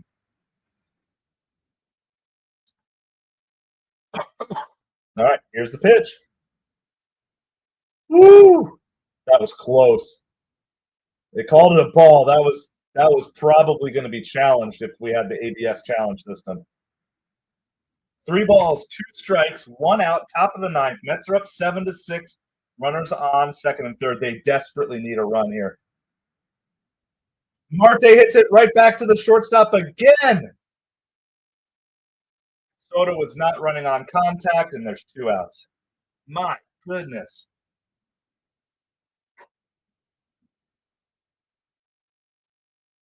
So it looks like the Nationals are going to looks like we're going to have a pitching change. Yes. So Jackson Rutledge is out. Brandon Nimmo is coming up. Brandon Nimmo is due up. Terens is on deck. So they were wondering if they were going to walk Nimmo to get to Terens. Probably not. Yeah, this is scary. Like, I don't understand, Mongoose, how we can't get these runners home. It's very frustrating. You get runners on second and third, nobody out. That should easily be 2 runs in the very least 1. All right, so Brandon Nimmo is due up. We got a pitching change. You're not missing any of the action. We haven't done a full scoreboard update, so we might as well do that. Congrats to the Pirates getting out to a 2-0 lead on the Dodgers. Of course, the Dodgers already have 2 runners on the bottom of the first now because the Dodgers won't give up. But we'll run through scoreboard here really quick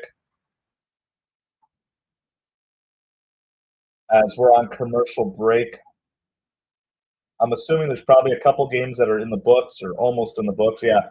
So Red Sox lead the Guardians 13-3. That's the bottom of the 9th. That game's almost over. Of course, there's our game here, which is 7-6 in the top of the 9th. The Yankees up 10-1 on the Blue Jays, bottom 8.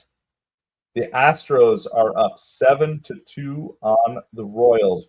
That one is top 8. Bottom 7th, Brewers are up 7-1 on the Cardinals. Top 5th, the Reds are over the Rockies 3-0. And in case you care, the Rockies have no hits yet in the game.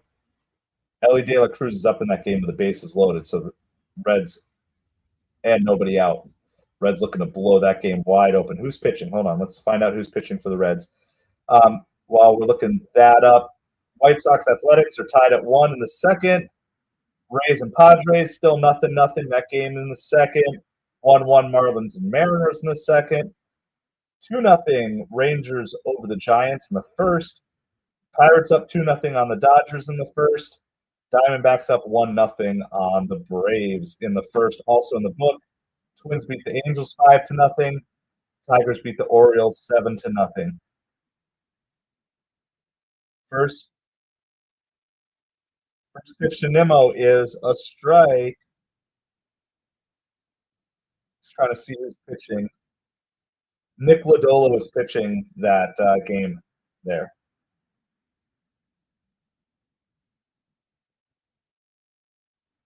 That's outside. So this is Jorge Lopez, he who threw his glove into the stands. That's who is currently up.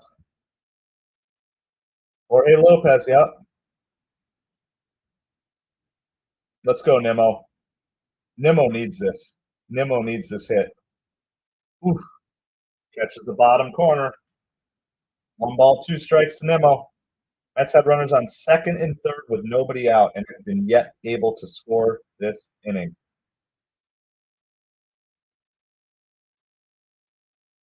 100% Mongoose says 100% Nimmo needs this. I agree. Fouls it away. That was scary. Fouls the pitch away. Call Adams Abrams 8-9-1 due up for the Nationals in the bottom of the ninth. Ryan Stanek is set to come in. Rally Pig needs this. Brandon Nimmo needs this. The Mets need this. Nimmo hits it sharply to second base. And Nimmo and Rally Pig fail once again. Well, all of your hopes and dreams rest on Ryan Stanek, because I'm sure that's who we all wanted to be our closer. Rally Pig is the worst. How about, should we leave him out as an anti-Rally Pig for the Nationals? Maybe that's what it is. Maybe he's not the worst. Maybe he just needs to switch from offense to defense, Jonathan. I'm too scared to do anything. I don't know what to do with Rally Pig. He started out the season absolutely on fire, and then he just stopped doing anything good. All right, well, we're going bottom nine. Going bottom nine. It's 7-6. So are we assuming that there's more? Yeah, I'm not sure why we're not pinch hitting there. I was assuming that Alvarez was going to hit for Torrens. Maybe, I know Torrens has been on fire, but maybe you bring in Alvarez. I don't know.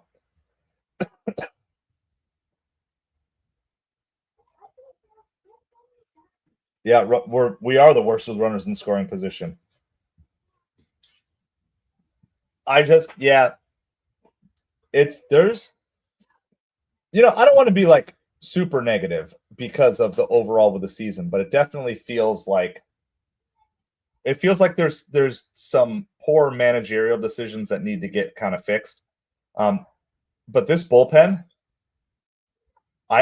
there's got to be something more wrong with Diaz than what they're letting on. Hold on 1 second. I'll be right back. I just got to blow my nose. I'll be right back with you.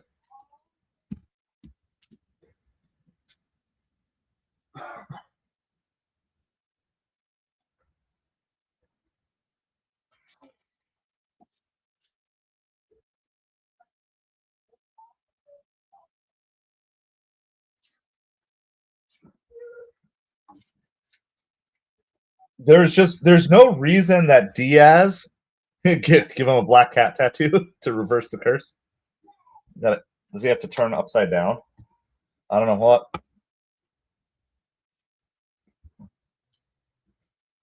All right. Well, Ryan Stanek is your closer today. Like it or not. Welcome back, Kaylin. We don't need Stanek to be the best reliever ever. We just need him to be the best reliever right now. Welcome back. Welcome back. Brendan Nimmo, forgot how to hit. Let's go Mets, baby. Well, there's foul back. No balls, 2 strikes. In the very least, you want to get Call and Adams out so you're facing Abrams with the bases empty. Let's go Mets, baby. Come on.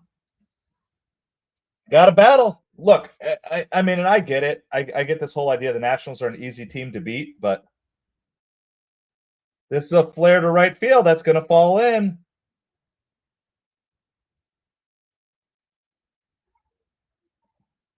And it's going to be a leadoff double for Alex Call. I don't know. Does he have a slider? Does anyone know if Ryan Stanek has a slider? I just don't understand. I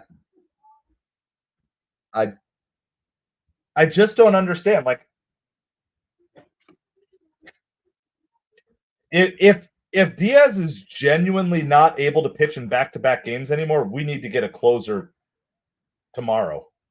Like we need to be on the phone and making a trade tonight because there's zero reason I want.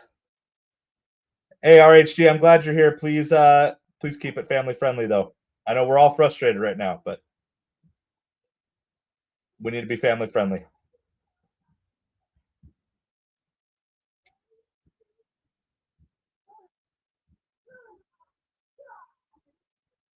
Well, I wasn't trying to ban. I just wanted to delete the comment. Sorry about that, RHD. I wasn't trying to ban you. I was just trying to delete the comment. I don't know how to let me see if I can undo that. Let me see if I can undo that. Like, well, he hold on. Unhide user. There. There's a grounder to Acuna. So the runner moves up to third. The Mets get the out.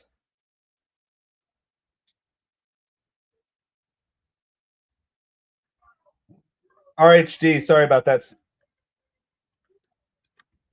Let me know if you can chat. I wasn't trying to I hit the wrong button there. Please let me know if you should be good to go. I was not trying to ban you. I just hit the wrong button. This is super scary. First pitch is so high. Torrens makes a great stop. I mean, do you? Yeah. Like, so Diaz had 2 days off. He couldn't close. And then he closes yesterday and he can't close again. So he's pitched 1 out of the last 4 days. Swing and a miss there. That's a nice pitch by Stanek. I mean, no shade on Stanek. Yeah, I appreciate you. No, you're good. You're good. I saw the apology. I was just trying to delete the one comment and it like banned you. I'm like, oh man, that's a foul ball. It was 2 days ago because Diaz got the save yesterday. I just don't understand. Yeah. Well, welcome. I'm glad that you're here, RHD. Hi, Audrey. Appreciate you being here. This is not the ending of the game that we were expecting. Yes. It was 2 days ago, Stanek blew.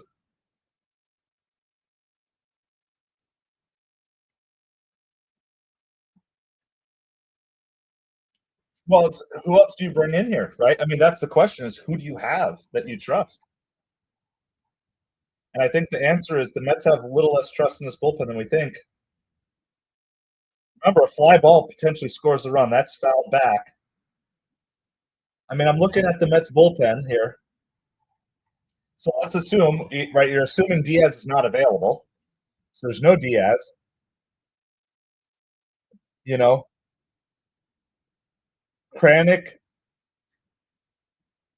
fouled away again.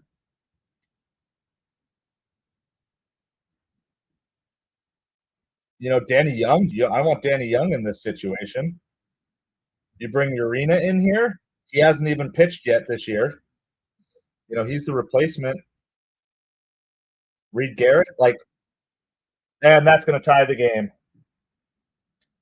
Game is tied. CJ Abrams ties this game. This one's on Mendoza for sure, and I just don't. To me, this is major concern on Edwin Diaz. I mean, Pete made a great dive for it, playing in. You're just not going to get that ball. I just don't understand. I think this one. I think this loss is on Mendoza.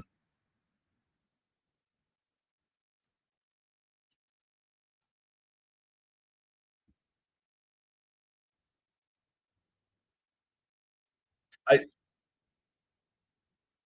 There's a strike. One ball, one strike. Runner on first. So it is crazy how you can have the best record in baseball and still not feel good about the overall construction of your team. Isn't that kind of an interesting thing? This bullpen is really like I was saying, cracks are showing. Now there's water spewing out of this bullpen. Between injury, I just how this Diaz thing is a major concern. There's a swing and a miss, 2 balls and 2 strikes. Yeah, well, I mean, then it's time to start trading for some pitchers here. Yeah, no, I mean, I think Mendoza's a good manager overall. I just don't sometimes his pitcher management is just really hard to agree with here. D-Rails thinks it's the offense, but the offense didn't give up 7 runs, and specifically 6 runs in the last 3 innings. That's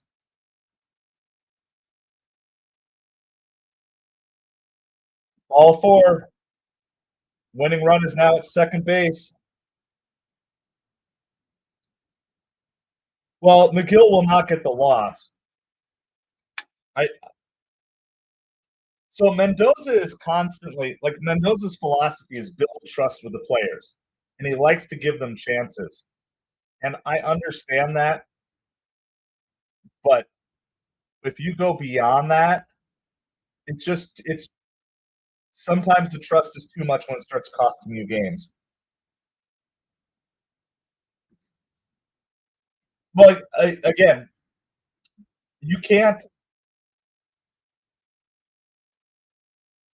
It was not that long ago that closers could easily pitch and close 3 games in a row. If Edwin Diaz cannot pitch more than 1 game in 4 days, that is a significant concern for this team. Well, love or hate Edwin Diaz, he's your closer. You have to be able to go to him 2 out of 3 games. That's part of it. I'm glad I don't have to listen to the Nationals commentary.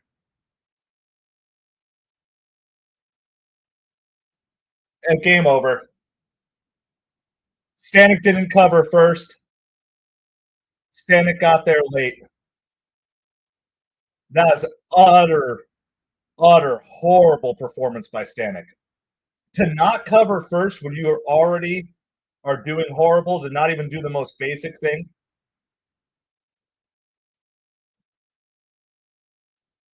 Yeah, I'm sorry. The bullpen is a major issue here.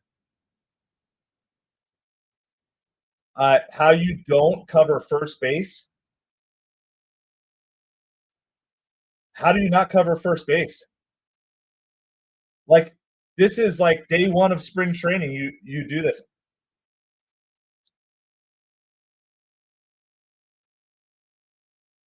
It's a bad throw by Pete. It's a bad throw by Pete, but yeah, but here's the thing. No, Stanek is so late covering.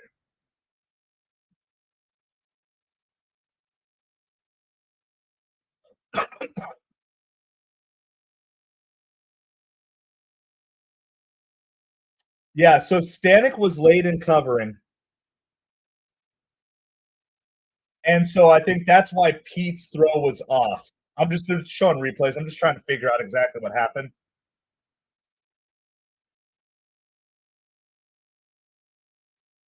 Here's the other thing with that play. Pete could have just held it. Pete could have held it. It would have been bases loaded, but Pete could have held it.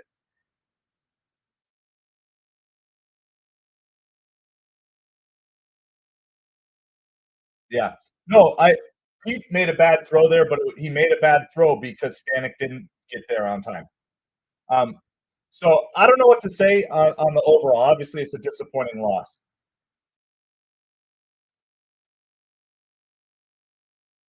So this Mets bullpen has major cracks, and we've got to figure out. Like some reporter needs to start asking questions about why Edwin Diaz is not pitching in these games. Because if there's a bigger injury here than what we're being told, we need to address this. You need a closer in this game. And Ryan Stanek is not a closer. He already proved it once, and now he reproved it again. Why Mendoza would go back to him in this series 2 days later is mind-boggling to me. It was obviously not the right choice 2 days ago. It's not going to be the right choice today. And, I don't know. So, no, it's the bullpen too, Rels. You cannot blame. It's not just the offense on this game. The 7th, 8th, and 9th, there were times the Mets should have scored more runs, but this bullpen is in major trouble if Diaz can't pitch more than once every 4 days. So we've got a Diaz problem. We've got a pitcher management problem on Carlos Mendoza.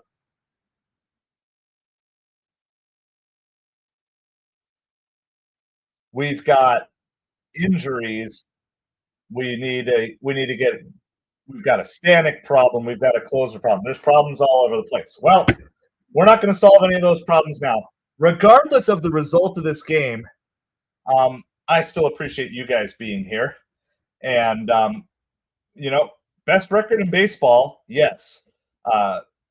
Best team in baseball, though, maybe not yet. Maybe there's still some work that needs to be done. And I would not be surprised if we start seeing some roster changes. But this is a tough loss to take for sure. Nonetheless, I appreciate all of you. Thank you guys for helping this small channel keep growing. And so if you want to have some entertaining things, listen to some post-game news conference. Mendoza should be grilled hard here. So, yeah, Budo, Stanek.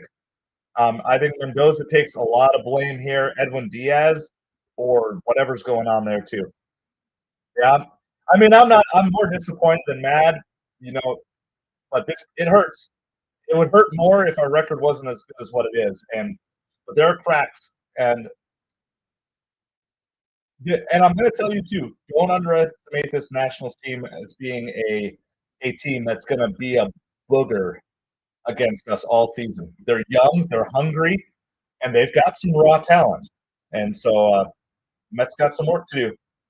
Well, that being said, I got to go play catch with my son because that's a good way to relieve any stress that the Mets cause me, and I got to go out and do some work and stuff. But I appreciate each and every one of you. Please hit that like, hit that subscribe on the way out. Power Ranker's going to be out tonight. I'm not sure if the Mets are going to be number 1 or not. But I appreciate all you guys, and I will talk to you again soon. And despite the loss, even so, let's go Mets, baby. Talk to you guys soon. Have a great night.